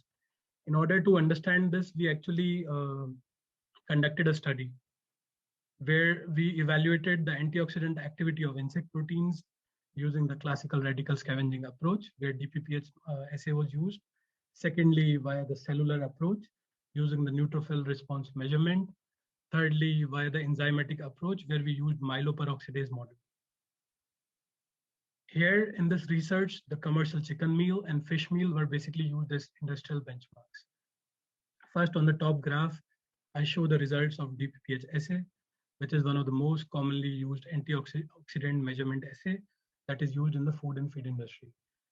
In this assay, we found that insect proteins, which are basically indicated as BSFP, and hydrolyzed insect proteins, which are indicated as BSF-HP and BSF-APH, have a very strong radical scavenging activity, whereas chicken meal and fish meal have a pro-oxidant activity in this specific model.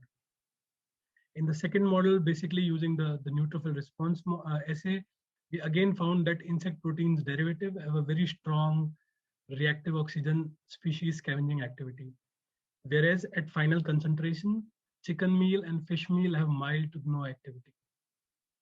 In the final model, the bottom right, finally I show the results of the myeloperoxidase model that was realized using the CFED assay. We found that insect proteins derivative again have a very strong ability to scavenge reactive oxygen species, as well as also to inactivate the myeloperoxidase enzyme that is a nuisance during the oxidative process. This clearly indicates the strong immune response modulation activity of insect protein derivatives when compared to chicken meal and fish meal. Insect proteins are also hypoallergenic in nature. In the photo on left, I basically show the mechanism of allergenicity in pets. After the initial exposure, an allergen is presented to the TH cells via the antigen presenting cells. This provides assistance in the regulation of cellular immunity and promotes isotope switching and production of specific IgE antibodies by the B cells. Subsequent antigen exposure induces cross-linking of antigen IgE complexes, and subsequent reactions lead to the activation and degranulation of the mast cells. The degranulation of the mast cell results in production of wide range of negative molecules such as histamines. As shown in the figure on the right, these molecules can result in large variety of allergenic symptom on the pet body. Here you can see the inflation, the red itch marks on the ears of this cat. The key here is the first exposure and then the subsequent exposure. Since pets have minimal exposure to insect protein in the past, there are minimal chances that pets will develop allergy by the consumption of insect proteins. Several pet food companies are already taking the advantage of this fact and have launched insect-based hypoallergenic formulas in the market. Coming to the insect fats, first I will discuss the antimicrobial activity. As you can see that by the figure on the left, trilaurin is the major triglyceride that is present in BSF fat. When consumed, this molecule is hydrolyzed into lauric acid and monolaurin by SN13 lipase that is present in the guts of the animals. Both lauric acid and monolaurin are known to have strong antimicrobial activities against wide range of pathogens. The antimicrobial activity of BSF fat is already proven in vitro as well as in vivo. I'll not spend a lot of time here and quickly move to the next slide. In this slide, I will discuss the brain health improvement potential of BSF fat. As indicated from the previous slide, trilaurin is the major component of BSF fat. Trilaurin is a medium chain triglyceride.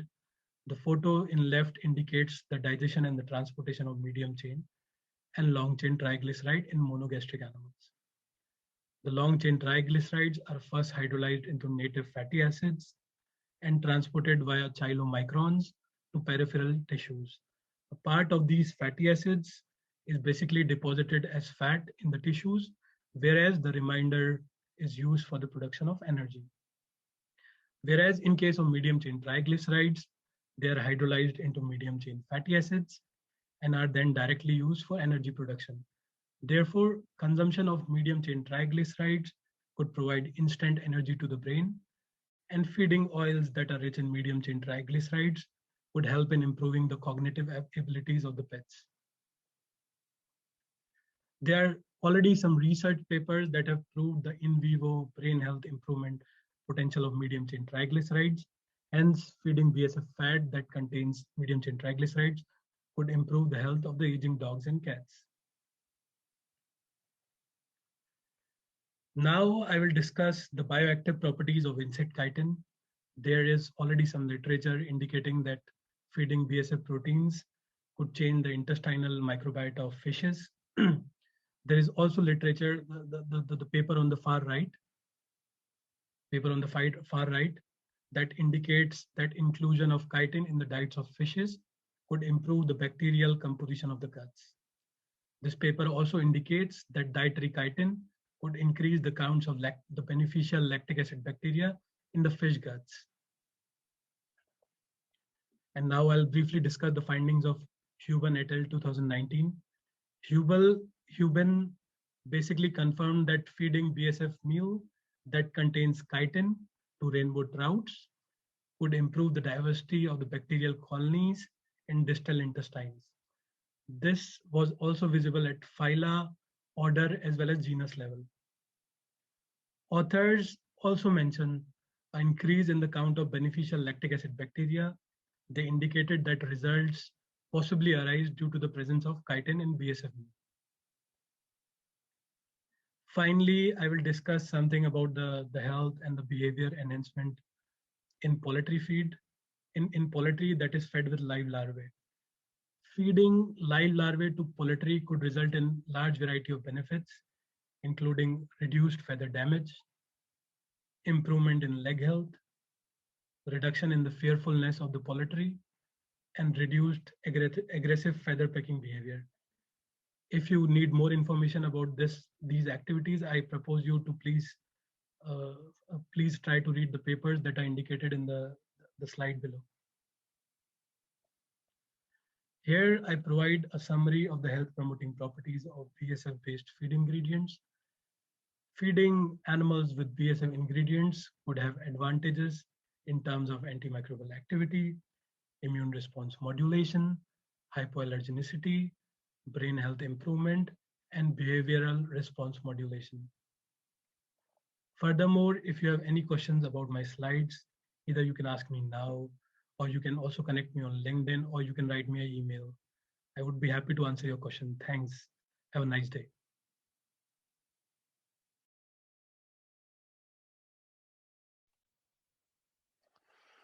Thank you, Aman, for the nice overview of the bioactive properties in insects and insect products. We still have some time because I propose that we start the last presentation at 3:45, because I see at the number of participants that also participants choose for a certain presentation. So I would keep it to the timetable as we have in the program. We received in the Q&A a very nice general question.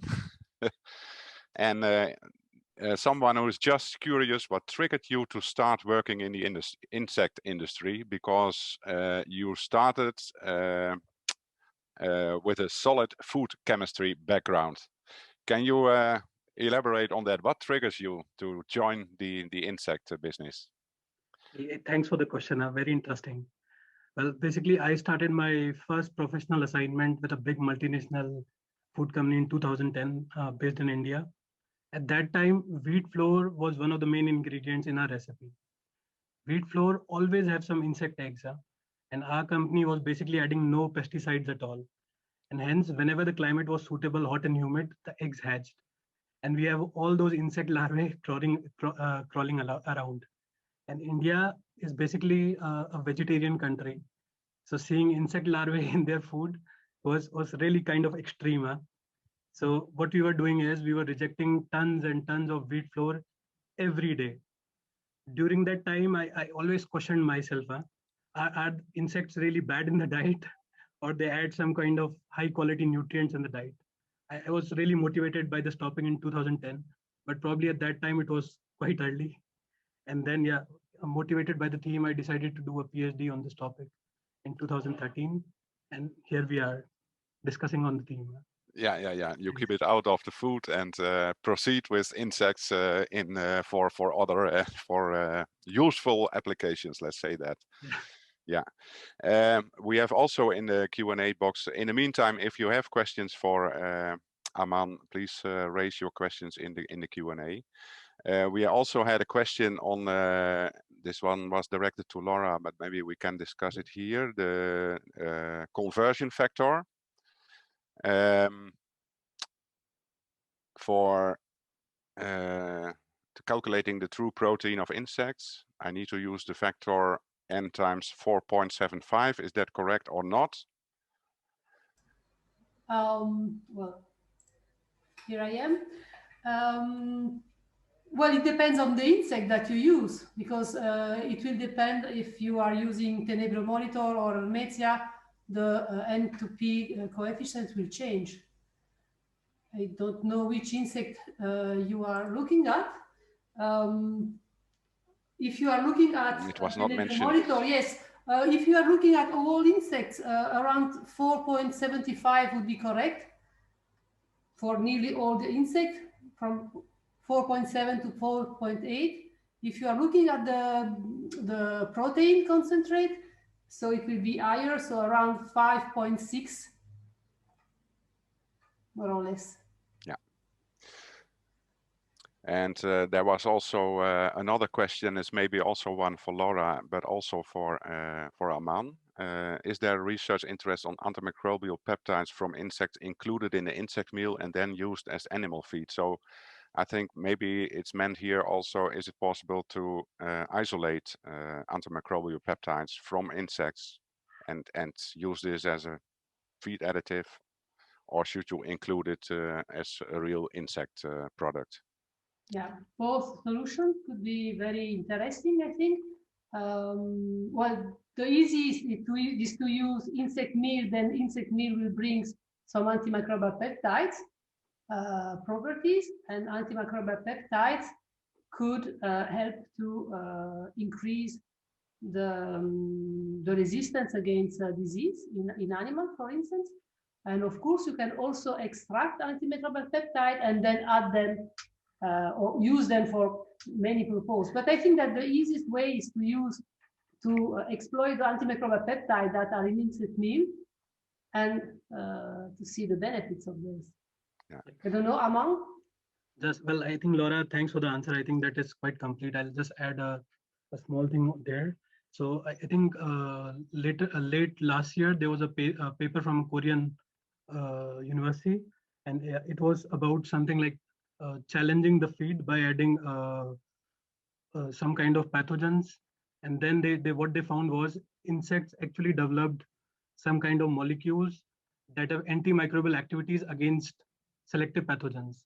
So I think that approach was also quite useful. So to challenge the insects via feed, and then insects in turn develop antimicrobial compounds that are directly beneficial for the host animals. Yeah. Thanks. Thank you. And Sergio, would you like to add on this? Yeah, on the topic of antimicrobial peptide, we should remind that the immune system of the insect is exactly as Anam said before, that the antimicrobial peptides are formed after after a wounding of the insect. So if the insect are not wounded by some microbes, the contact with the microbes, they will not produce the antimicrobial peptides. So that would be something to keep also in mind.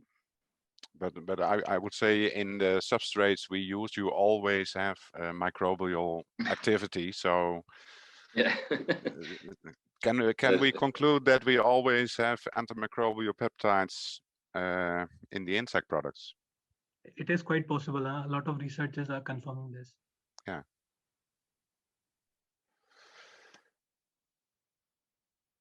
Let me see. Maybe.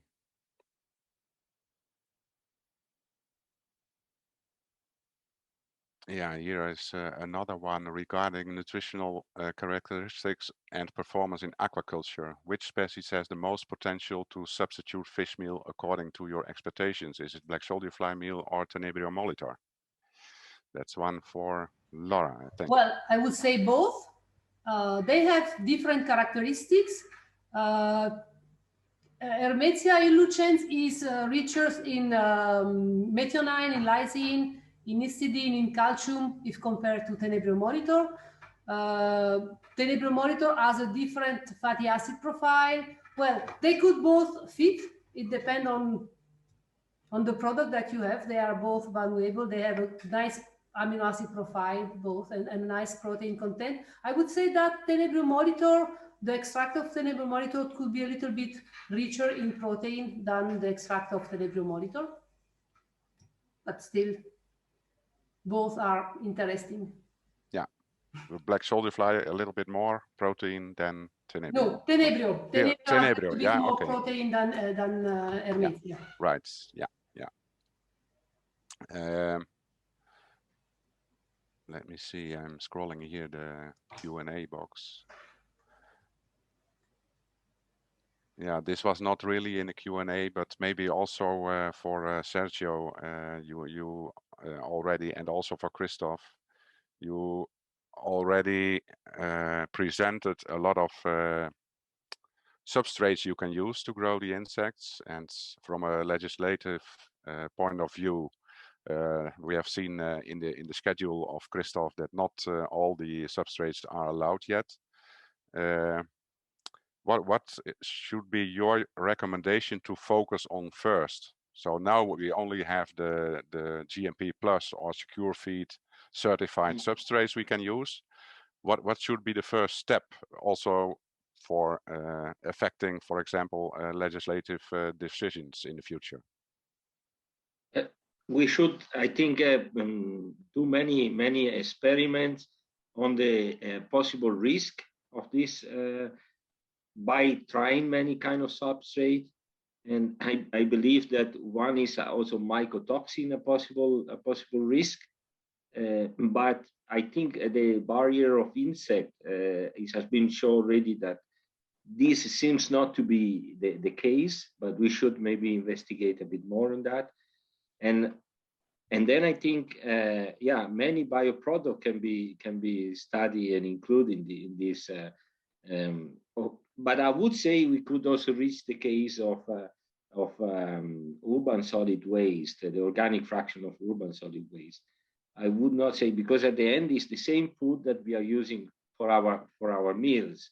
So it's the leftover of our meals. So there should not be, apart some aspect of microbiology and mycotoxin should be safe. But yeah, all of this should be more proved, yeah, in my opinion. Thank you, Sergio. And would you give a follow-up on Sergio, Christophe? Yeah, I think the message from Sergio was clear. The more evidence you have, the more chances you have to unlock those new regulatory opportunities. Yeah, I think also you have to consider whether those substrates or those topics already form the basis of some safety assessments. As you might know, in the Netherlands, the Bureau, so the safety agency, has published very interesting reports on evaluating the safety risks associated with the use of former foodstuffs containing meat and fish as feed for insects. Those are not authorized today. And the European Commission, I can tell you, is notably interested in exploring that opportunity. Not only that one, but notably that one. Yeah, and in your schedule, your first, the next category should be the former foodstuff, including meat. Yeah. But I see the manure is the last. Yeah. Well, so yeah, listening to what the EU policymakers are telling us, and I think getting to the authorization of manure is probably a bit far-fetched. I'm not saying that we won't get there, but before we get there, I guess, and I hope that some new substrates would have been authorized before. So yeah, former foodstuffs is one example, but there are a few others. Yeah. And also you have to consider also whether the final product, insect-derived products, would go back to the food chain or not. And there, depending on the scenarios you are building there, you could have maybe more flexibility or more openness from the EU policy makers, let's say, to make this box a bit bigger. So we are discussing those subjects at the moment with the European Commission. Great to hear. Yeah, thank you. Then it's time to proceed with the last presentation of the webinar. And the last presentation is presented by Dr. Daniel Murta.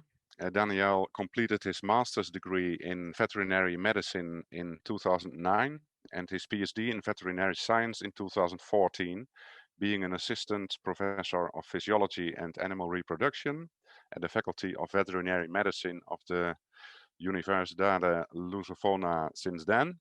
And Dr. Murta founded Entogreen in 2014, dedicated to developing the production of insects as animal feed on an industrial scale. He is also co-founder of Portugal Insect, the Portuguese Association of Insect Producers, founded in 2018. And since 2020, he's insect industry representative in the Insect Study Commission of the European Federation of Animal Science. Daniel, we can start your presentation.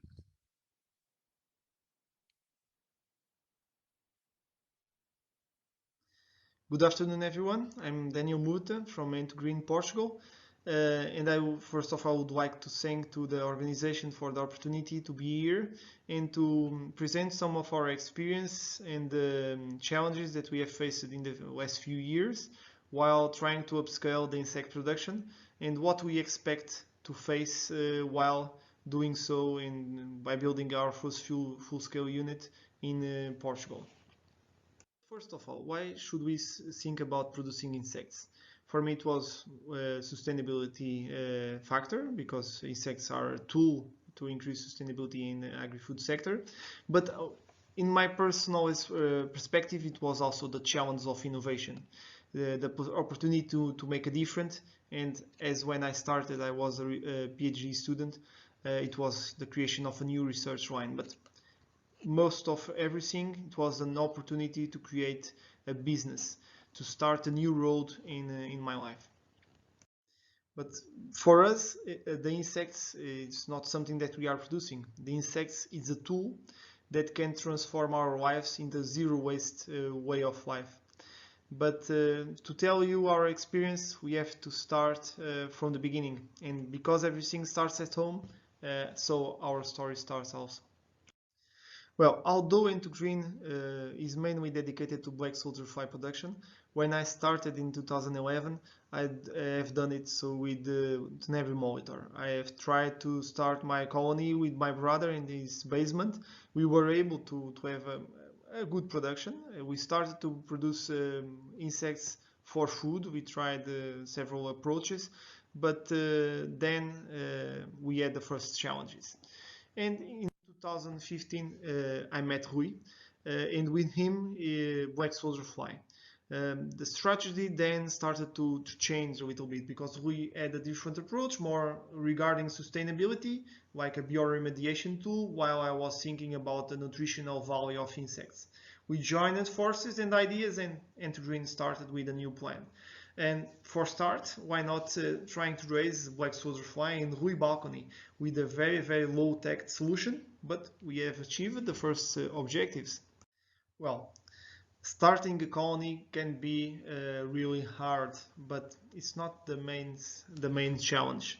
The main challenge that we have faced was at the time public acceptance, because we can talk to many people, mainly in the government and the public authorities, and they were not even close to thinking about helping a company like us to start their business.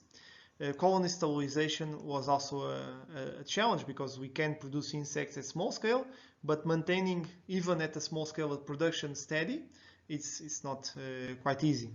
And the know-how, we had to develop our own know-how, because there were not much know-how available at the market at the time, and even the publications and everything were not easy to transform from paper to reality, and the market was not even close to ready.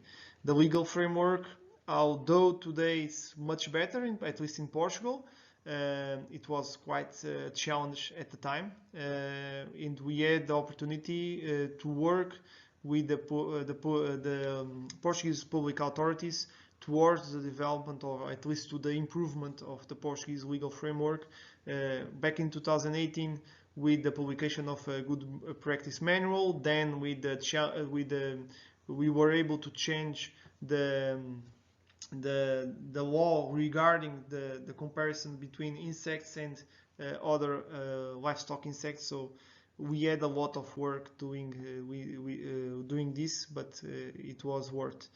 And the public awareness, since we started, we are working with public awareness, and we have a lot of work to do still. So it's also a great challenge. And economic sustainability, as you can imagine, being an entrepreneur without any kind of support, depending on our own sweat and efforts, it's also a challenge. We had to be very resilient to be able to survive. Well, but in terms of technology, we have really started from scratch. We have started with very low-tech solutions like these nets with the black soldier fly in the Rui balcony, but where we were able to start reproducing black soldier fly and achieving the first eggs collections, that's really great expectations. Well, but even when we start with this kind of victories several years ago, like collection, we have to start thinking about how can we optimize this? How can we collect these eggs with more efficiency and with less hand labor? And how can we industrialize egg collections? We have done several approaches, and today we are using a very different one from these ones that can be much more efficient and with less hand labor. But besides the egg collection systems, that is where the larvae put the eggs and how to attract them there, we have also to control the flies, the environment, and control its production. We have started with an indoor solution where we could produce the larvae in a system, very low-tech system, with a very low egg production. We have tried the greenhouse with very good results, increasing the production of eggs for many times, being really nice to produce the insects in this kind of solution, but taking advantage also from the Portuguese environment. But although being a good environment in the majority of the year, during summer we can have all flies dead in one single day. That happened to us. It's not nice, but it happens. So we came back again to the indoor solution, where we tried again free indoor with good results. We have tried with cages, as other companies are also doing, and we have to optimize it to a solution where we, besides having a good egg collection system, we can have a fly system where we don't have too many hand labor, and we can optimize it as much as possible. Well, but although egg production is very important and we have developed this solution, we strongly believe we are good at producing eggs, but we cannot achieve proteins and oils and fertilizers without the bioconversion system with the insects. We have tried several solutions, like using an old pig farm where we can receive, in this case was 5 tons of byproducts inoculated with small larvae, and in a few days we collected the byproducts again, separated the larvae and obtained the final products, but everything by hand, so it's not an industrial solution. Another thing that we have tried was to use these big boxes that could be installed in the partners industries, receiving the byproducts. We would inoculate the larvae. In a few days we would have the larvae collected, and we would bring the larvae back to our unit for processing them. It was also not an industrial solution. We didn't adopt it. And we have tried different kinds of boxes, like this one that can be handled by hand, We have also tried biggest ones that can be cannot be handled by hand, but can be included in systems that can be automated, and different companies select different strategies. But if we want to industrialize, we have to use a solution that can be industrialized. This first cannot. So think about that when you are testing your solution for bioconversion. However, although we were achieving very small victories, step by step, developing our technology, for each new development, we would face a very new problem or very new problems. So we needed to organize a strategy to tackle the specific challenges, to create teams dedicated to specific developments, to coordinate the research with the stakeholders, because we are going to drive our developments towards the needs of the partners that we have in our environment. To prepare business environment is also important, and I'm not only referring to awareness, but also to creating partnerships where companies both upstream and downstream of our process can benefit from the technologies that we are developing. But in order to do that, we need to find investment in governmental support. Fortunately, back in 2016, we had the opportunity to submit a Portuguese government project that was approved. That was the Entogreen project that was led by us, but have given us not only the funds to make the proof of concept of our technology, but has also created the conditions to enroll a Portuguese government research center, that is EAAP, who supported us a lot, and also companies, both upstream like AgroMais, that gave us a lot of different byproducts from the region, so we could know very well where we were going to create our company, what kind of byproducts we would have all year round, test the different byproducts combinations in order to optimize the production. And we have also tested the final products with rações Caesar. In this case, with the poultry. We have tested with poultry both in broilers and also laying hens with very good results, and Consuli supported us in the publications and communication of the project, so it would achieve good awareness in the good business environment for us in the future. Well, but between the many opportunities that Entogreen gave us, like the proof of concept that it allowed us to make, it also allowed us to create a strong relationship with the Portuguese research center that was in EAAP, that even allowed us to implement our first pilot unit in its governmental building, in this case old pig farm, when we could create a small BSF production plant, with strategy that we know that other companies are also trying to implement, but in our case it was not the most suitable solution. Well, also in the scope of this project, we were able to test our final products with animal nutrition in poultry, in pigs, and also in soil nutrition. We have tried our insect RAS with very good results in several crops in Portugal. Well, but regarding the key process that we have inside the new insect production unit, one of the key challenges is to optimize the egg collection systems. The egg collection systems can be challenging because it's a very end labor that we can change, making it more automated. But besides that, is a place in the unit that should have a very good climate control system, and should also have a safety measures for animal diseases that might arise, who knows, and also for genetic backgrounds control. We have to prevent genetic problems in the flies, and also to increase the genetic potential of the flies. So it's a key sector in the unit that always needs to be optimized. And it's a concern regarding the operational costs of a unit. Also very important is the bioconversion part of the unit. In our solution, we are using an automated warehouse with a conveyor system, fully automated.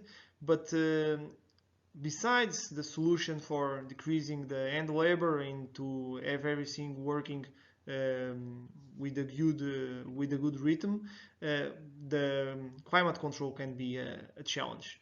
Well, we can optimize the production with insects at a small scale, but when we go to a large scale, we start having challenges that we might not be expecting, because raising, at least with the black soldier flies, raising insects with different ages at the same place will have different impacts. In order to tackle this challenge, we are working with international teams, and specifically with also a Portuguese research team, in order to optimize the climate control. That we can do it, we were able to do it at the semi-industrial scale, but we know that we are going to face a bigger challenge when we go further on. And another task is to optimize the insect processing systems. We have to validate different solutions. We have done so with partners, both in Portugal and in other countries, in order to select what, in our perspective, is the most efficient process for processing insects, and I'm referring to the fattening of the insects. And we have to look towards what is going to fit our expectations in terms of both product quality and process efficiency. So along the way, testing the different parts of producing insects, like from egg to protein, with different industrial partners, because many of these parts of the process were not developed at home. We had to find the industrial partners to test there, to test different steps of the process. We had to transport the larvae to other countries inside Portugal also, test the processing there, test the solutions in other companies with the partners, and this part was key. And in 2018 we came to the first draft of the plan. It's not quite this one that we are using today, but is similar in many aspects. We are processing byproducts, preparing them for feeding larvae, including the larvae in a storage warehouse, automated. This one was not. Of course, it's not open. We have controlled environment in here. Then after a few days, we are sheathing the larvae, processing them again, and obtain the different byproducts, frass, protein, oil, and we produce the eggs and the juvenile. So all the production system being made in the same building.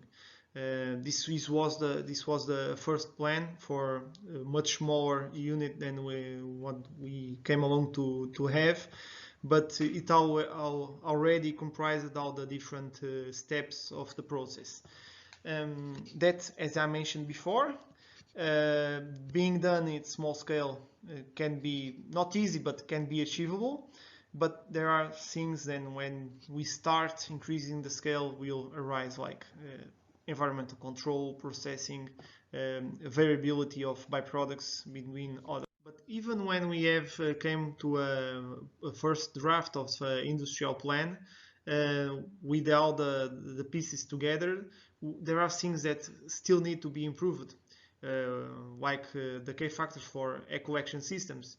Although we came to a solution to be industrialized, it should be possible to optimize it in the near future. So we are still investing in R&D and egg collection systems, because we believe, although we can achieve a good efficiency, we are sure that we are going to improve in the next few years.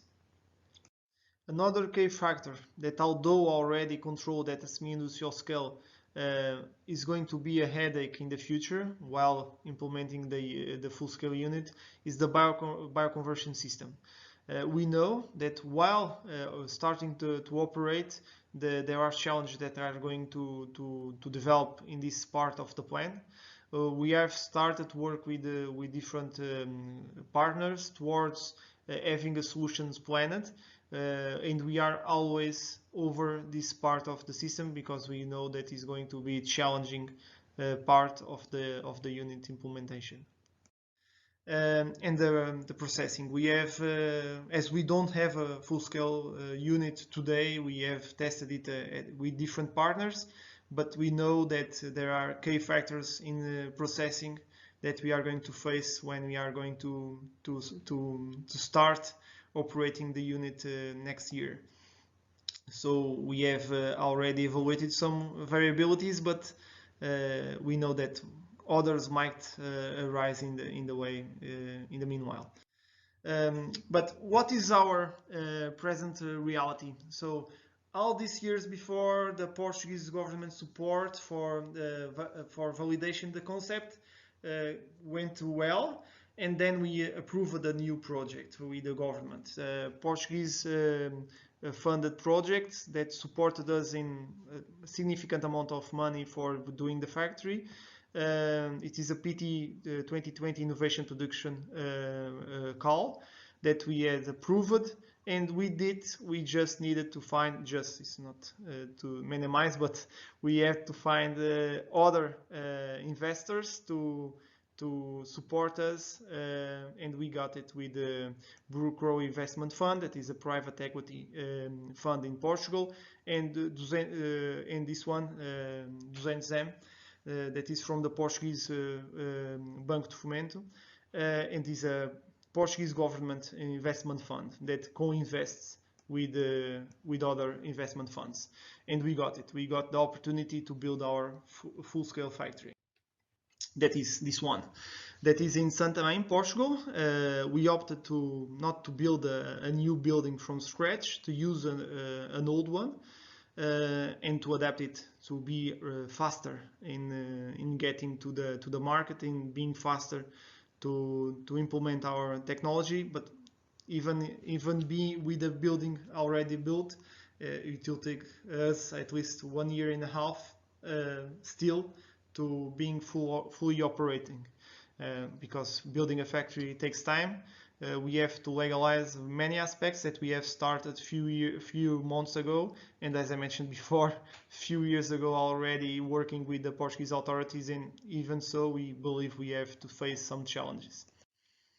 So, but I'm almost out of time, and I also said that I was going to mention an overview of insect products, so I'm going to do it in 30 seconds. I will try. So insect farming is not just about protein. We should not think only in protein when we are doing our business plan. So please, if you are an entrepreneur, look further on the solutions that we might get. For us, Entogreen, insect RAS is one of those solutions. It's one of our great products. Well, the protein is more important, but insect RAS should not be overlooked. It's the same with insect oil, not only for animal feed, but there are many solutions that we can use it arising being present in the horizon. And insect protein, well, today it's only for feed, but maybe also for food in the near future. Our unit is being built for feed, but we believe some of the production might going to your plate in the very next years. And insect oil, as I mentioned, insect feed, animal food, cosmetics, health products has been talked before.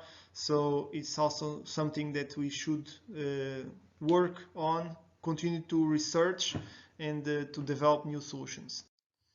And insect trust, that for us is really important.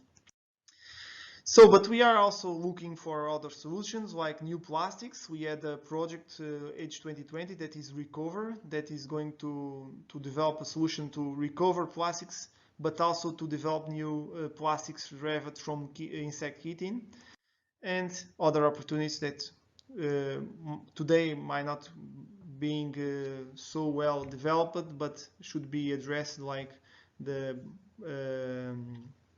bioactive compounds that might be present in fertilizers, in the larvae, and so on. So what are our conclusions? The insect sector is only in its infancy. Entrepreneurs and new companies entering this sector will have great challenges that we had before, and they can learn with others. We are available to that.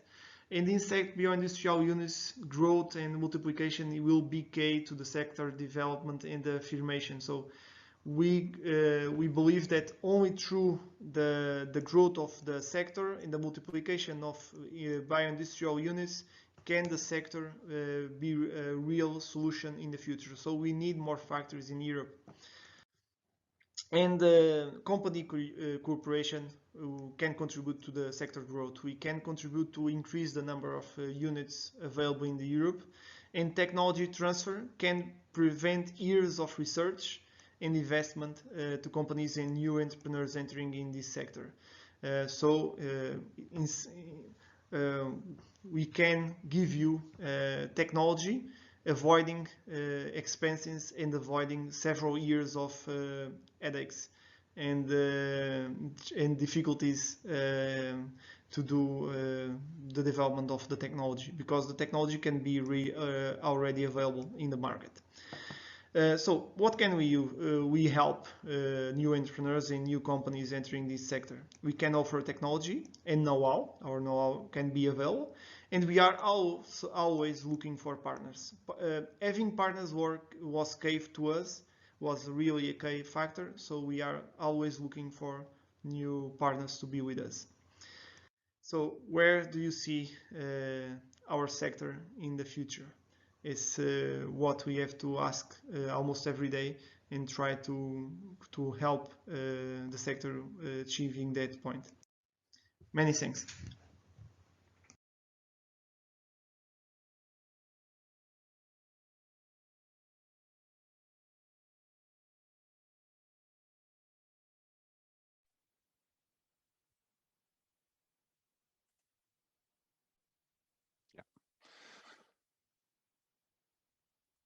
Okay, thank you very much, Daniel, for the nice presentation to see how it works from small and upscaling and going to a more industrial production. Very nice to see. We have already received some questions in the Q&A box, and one is related to the rearing conditions related to temperature and relative humidity. What is the optimal temperature and relative humidity, and is it constant at all stages of the larvae? Hi, good afternoon, everyone. Thank you for the opportunity to share some of our history and the challenges that we have faced before. As you might understand, we have only shared some information regarding the year still 2019. So since then we have developed a lot also. Anyway, I believe we can share some of the main challenges that we had. As might be understood in the literature, we can find different conditions for raising at least black soldier fly. And one of the things that we can share is that the conditions might not be the same along the time from the juvenile that we use for inoculating the byproducts till the separation from the frass. So it's one of the most challenging parts of the process, is to have different larvae at different stages at the same warehouse. And as you may guess, they need different temperature and humidity conditions. As at the beginning, they require temperature, and then they start emitting temperature and humidity to the environment, and we have to control that. So it's one of the most challenging parts when we go from small production to a big production. So if you want to produce small level, it won't be a problem. But when you start with several thousand production units inside the warehouse, it's going to be a really challenge. Yeah, so very important then to have good environmental conditions. And we have time for one other question, and that's related to the Portugal climate conditions. Can black soldier fly become an invasive species?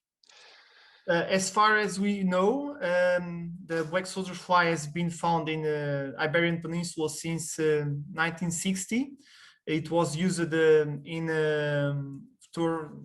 determining the age of dead bodies. So it was a study subject in the identification of dead bodies. And it was already present in the nature. For instance, Rui, that is my partner and co-founder at Entogreen, catched the first flies, black soldier flies that we had from the environment. So our first colony was not imported; it was a natural occurring species. So it's not the main species that we can find in Portugal, of course, but if you look with some attention in specific locations like manure or other kind of places, we might come along with and find them. Yeah, I also heard the northern Italy, south that Germany, that they were also observed there already. So yeah, almost a similar conditions as in Portugal. So thank you, Daniel, and I invite all the speakers on the stage. Then we start, it's 4:15 with this general discussion, and I propose to take out, we have received a lot of questions in the Q&A, so I think we can pick up questions from this box. And I have seen one on the obtained waste stream feed conversions. And I think we are here with a group, we can give an answer on this question. What are the actually obtained waste stream feed conversions, if possible on dry matter basis? What substrates, including animal sources or plant-animal mixes, gives the best feed conversion ratios? Would anyone give comments, give an answer to this question? Maybe I can give answer to this question. It all depends on the nutritional value of the feeds. So we cannot just randomly comment here. I think you need to do a chemical composition analysis, and depending on the composition, you have to formulate a appropriate feed. Yeah, and also showed in the table of Sergio that there is a lot of variance between the different substrates tested. I think this study was done by Modest Gold, but not quite sure the table that mean. Yeah. I believe that more there is protein, faster is the development and better is the conversion based on that tables. But of course, the power is also to convert vegetables. So I think that the right way is to mix them, and from this point of view, the waste of organic of municipality is it would be good because there is a bit of everything inside. And the insect, I think, has really, from ecological point of view, the power on that kind of material. But of course, for an industrial production, there should be a defined product. Probably is more suitable. Yeah, and can we give a figure on the most optimal feed conversion ratio we have obtained with the most optimal substrate in our experiments? Can we give a figure on that, or is it 3? Is it 4, 5? Well, from the review, the best one was insect feed, and it was almost 13% of bioconversion. Bioconversion, yeah. Yeah. Okay. Thank you. We have also a question on insect frass, and it's a general question. Is there sufficient research on the benefits of insect frass? I think this is again a question for me. So insect frass, well, I think that the body of knowledge is really growing, but still I think we are at a very primitive times, and still more research is needed. If I try to go to Scorpius or Google Scholar and try to search for insect frass, I see only a page full of research and also very scattered information. So I think still we need a lot of more research on this segment. So this could be a potential interesting area of research for researchers. Yeah. I think first indications are very positive on effects on plant health and the microbes in the soil. So have a beneficial effect on plant growth and health. Yeah. There's also a question on regulatory differences, Christophe, between the framework in the EU and the USA and Asia. Can you elaborate a little bit on the differences? I know also within Europe we have differences with respect to feeding live larvae, for example. Yes, thank you for the question. Again, not an easy one, I have to admit. But I think the first thing we have to mention is, like, in certain parts of the world, you don't necessarily have legislation in place, and in Europe we have. If we focus again on the substrates, so as you know, the legislation in Europe is still quite restrictive, and we hope that it will be slightly less restrictive in the future. You wouldn't necessarily have these limitations in Southeast Asia, or in China, where you feed your waste or products containing animal origin materials. Yeah, and then you also have differences in terms of end applications. So as far as I know, if you put Canada or if you put the US, the products sometimes are already authorized for poultry feed. I'm referring to the insect meal, which is not the case yet in Europe. Yeah, I mean, it would probably take a bit too much time if we would start getting into this. What we are hoping is that for Europe, the legislation, the landscape will be slightly more, how should I put it?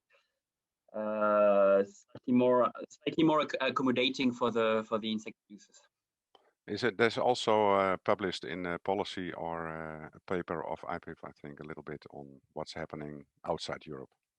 Yeah, we've done a bit. We could do a bit more about that, I have to admit. So maybe that's something we could dig into in the future. I think so. Evolving in Europe, not as fast as you would expect or you would hope. Maybe such exercise would make sense, I think, by the end of the year or beginning of next year, when we will have a bit more visibility about the European landscape on some of those targets we focused on today. Yeah, thank you.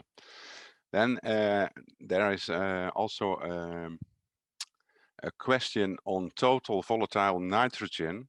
It's a question, I think it came up after the presentation, I think of Laura or Aman.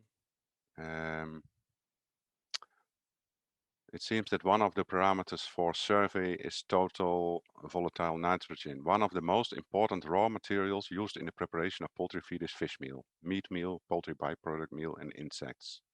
Enzymatic and bacteriologic activity in these can rapidly decrease their content and quality, which causes products to be a number of chemical components and volatile bases are produced, which together are called TVN.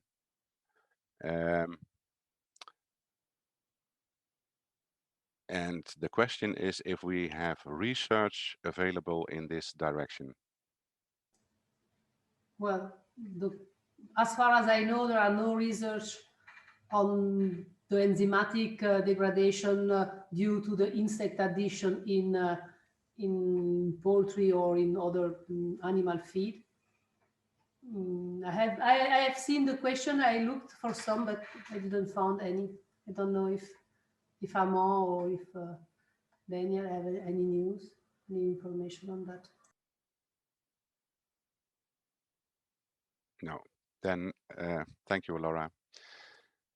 The next question is, we talked during the webinar on the antimicrobial peptides. And the question is, can this be limited by the regulation? So if we derive these products. Yeah, if the question is addressed to me, I don't know. If the question is, yeah, obviously safety aspects will have to be looked at. But the main thing that comes to my mind is the legislation on labeling. So if you would claim that your product has antimicrobial properties on targeted animals, and especially if you put that in big letters on your label, you might have to prove that according to EU legislation. So that's where the legislation can be limiting to some extent. But I'm sure that Aman may have some ideas also about that subject, or the other speakers. So if I'm correct, the question is about adding antimicrobial peptides or insects with antimicrobial peptides. Can be both, I think.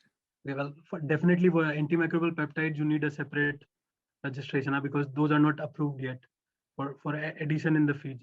So if you are trying to come up with a specific antimicrobial peptide that you want to add in feed as a feed additive, then you need to register. You need to go through the whole approval process. So that is a total different talk. It takes sometimes years to get the product approved. With insects having the antimicrobial peptides, I think there could be some ways to play around because, for example, I think probiotics are already approved in the diets of insects. So there are some possibilities to play there. Yeah, because some insect products are registered already as feed ingredient. Yeah. If you would like to use a certain product as, for example, a feed additive, then you need to go to, for example, EFSA to get a registration. Yeah. Another question, I picked them out randomly. To what extent do crickets have better or worse nutritional and health properties versus black soldier fly and mealworm? Does anyone has an idea on this?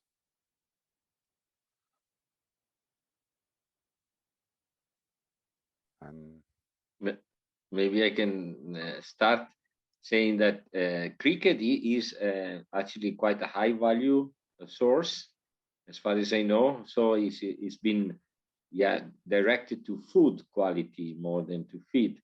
So I think would not might not be really the best solution to go to the feed, because you can go to higher value product more than black soldier fly.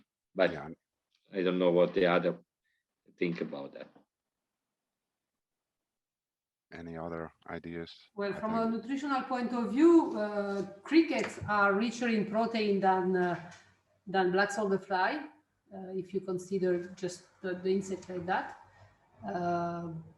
But I also think that the cost of the cricket production are not, something that is possible for feed production. Not for the moment and not for some years. Yeah, more suitable for the food.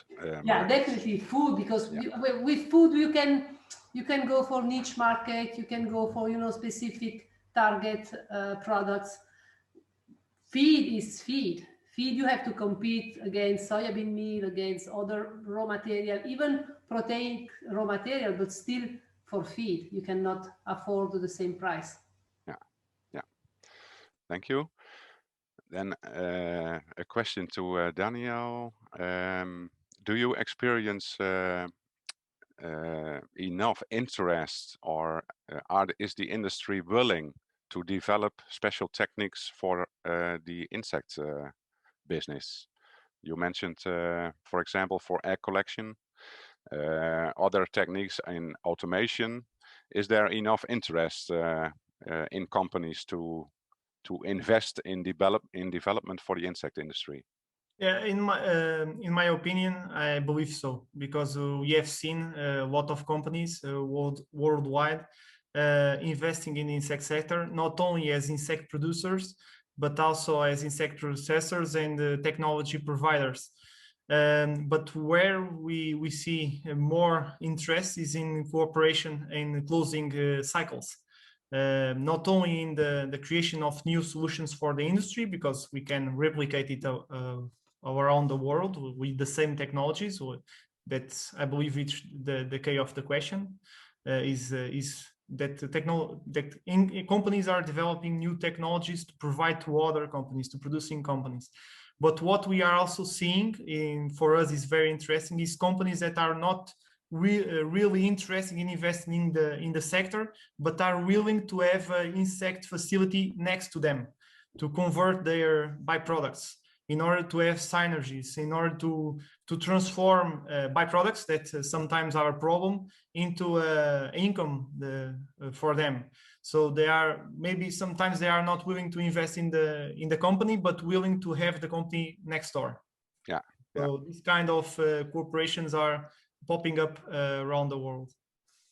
You think this can be a development which we will see more in the coming years? So waste companies combining insect production to upgrade the waste into high quality products.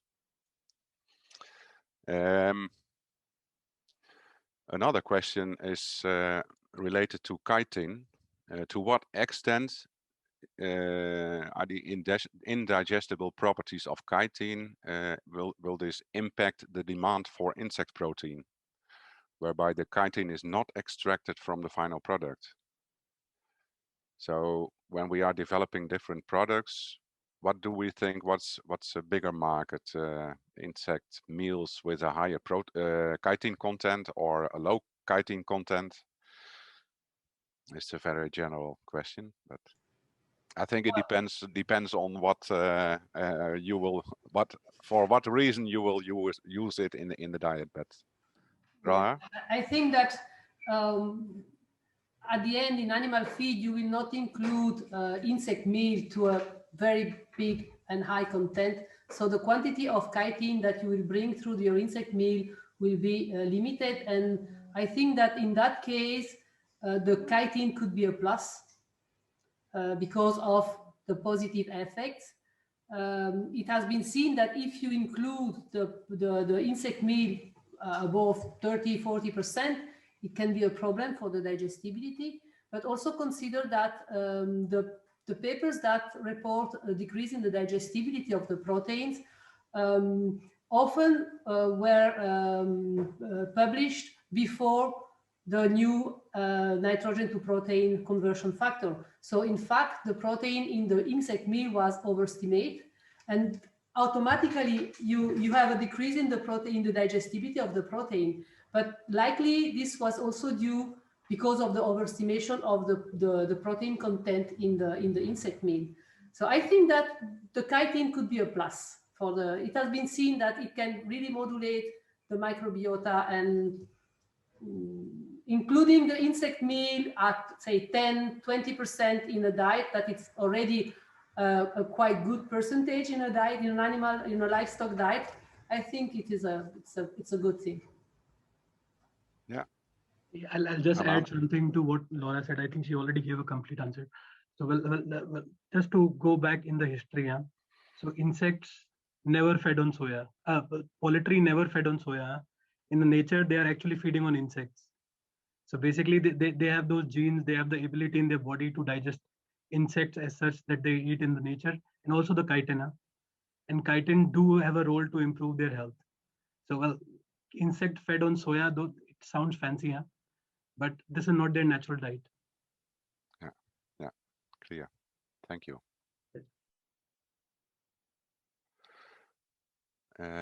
Another question is more a remark that there is less research on the impact of insect feed in the diet for pets than for commercial poultry and swine. So I remember a few years ago, this was the other way around. But can you give comments? Do you see a lot of literature in the area for pet food? Well, I agree that in pet food, there's not that much literature. But also, well, I think in pet food, the market is more emotional. It's more related to storytelling. On the other hand, in case of aquaculture or livestock nutrition, it's more about proving the point. So, well, I think it would be always good to have more literature, but it's more emotional market. Yeah.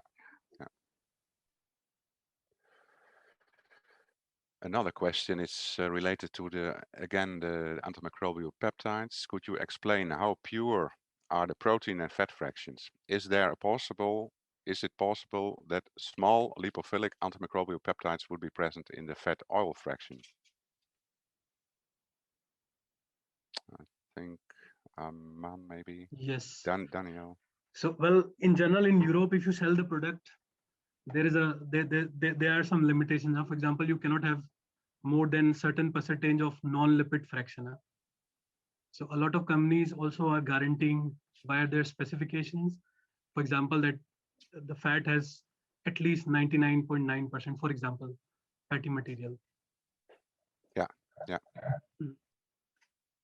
Daniel, something to add or agree? Yes, mainly in terms of purity of the oil, a company has to follow this kind of guidelines. Yeah. So that might be some components that might have an activity, but it's mainly oil. Yeah. When we have seen the upscaling of the company, and also a question is, what is the current production level of insect protein of Protix facility, as it is the largest in the world? Can you give a figure on that, Aman? Well, I think this is a relative question. Well, I think it's easier for me to say that all our clients are satisfied. They are receiving the truckload that they need. I think quantities are always a relative term. Okay. For us, the main objective is to produce good quality material and keep exciting our clients, and that is happening very well. Yes. Yeah. Difficult question. Is there a place for the use of insects in the ruminant industry?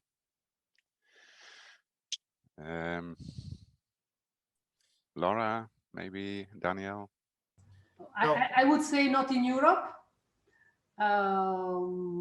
Maybe in other countries where the legislation is different, but in Europe, the use of processed animal protein for ruminants, I don't think that Europe will never come back on this decision. Do we see some results from outside Europe in this area? I had some contacts from Brazil interested in use insect protein and in ruminant feed, but more surprisingly, they are also trying to use insect frass in ruminant feed. So not only the insects, but also the insect frass in ruminant feed.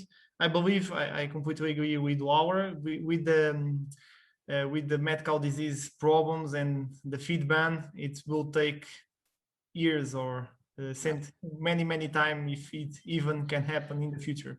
So let's try to focus on the legal parts where we believe we can have added value, because ruminants might not be on the scope. Yeah.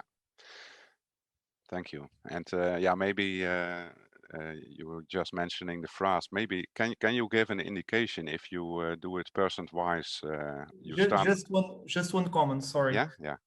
At least in Portugal, if we are willing to use insect frass in the field, for instance, for producing pastures, we have to guarantee that any cow can enter in that pasture for, I believe, I'm not sure, but 60 days.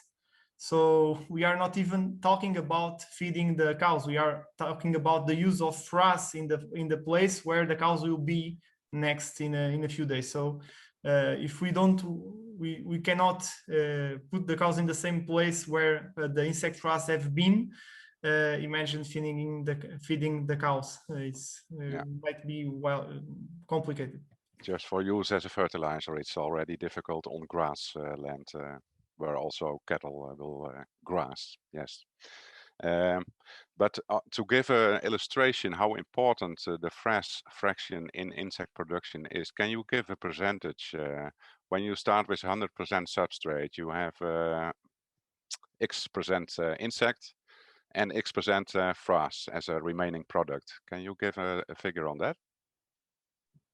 just to illustrate how important also the frass fraction is. Yeah, it was quite a surprise for us because we have always invested in frass. Since the beginning, we have always a frass research line. Unfortunately, we have several papers to be published, but our research team are not focused on that now. But I agree with Aman. It needed much more development. But we were able to increase the production of potatoes in the field tests in Portugal, increase the quality of tomatoes. They mentioned that the ton of a tomato would increase in €1. It was an increased value. It was worth for the farmers to buy the frass and to replace by the chemical fertilizers due to a quality increase in tomatoes. The same was also true for potatoes, so it was an increase in 16%. It was done with an industrial partner, so it was not published. But we are seeing a great interest in the frass. And as I mentioned before, it should not be overlooked because not only it's the majority of the production will be frass, as the value of the frass can be responsible for quite a significant amount of the revenues of the unit. So it should not really not overlooked. Insect production is not a protein. It's not just about protein. For years we are just focusing on protein, but it's much more than that. And when we are going towards the use of wastes, that is a word that we are always avoiding. The impacts in bioconversion of real problems will also have a role in the business case of the industry. Maybe at that time the products will not end up in feed, and sometimes even not end up in the ground. But insects might be a solution for us. Insects more than a feed ingredient are a tool. Yeah, and this is also one of the focus points of IPIF, Christophe, and focusing in research on the insect frass. It's mentioned that 3 of the top topics to focus on. Yeah, the message from Daniel was crystal clear, and then we're obviously fully aligned with that. Yeah. I think we only have a few minutes left, and I would like to conclude with one slide, and therefore I will share my screen. First of all, I would like to thank you, the speakers, for this very interesting webinar. That was from my side. We will send a questionnaire to all the attendees, and that they can give their comments to this event. And I also would like to thank all the participants. And in the meantime, I will share my screen again with the last slide for today. Yeah, and also if one of your questions is not yet answered, please contact the presenters of this webinar. So thank you all. Thank you to all the presenters. The video of the webinar will become available on internet soon, and we have 2 more events we would like to mention during this meeting. That's the next webinar. It's by EAAP. It's organized on May 11. The topic is not yet set, so please follow the EAAP social media. And I would like to ask your attention for the upcoming EAAP annual conference in Switzerland. So at the start of this webinar, I presented already what you can expect there, also related to insects. And with that, I would like to thank you all, and maybe one suggestion for the questionnaire if there is a question, I don't know how the questionnaire looks like. If there's room for ideas for next webinars, please include your suggestion for next webinar, so we can take this into account. So thank you very much, and see you at the next event.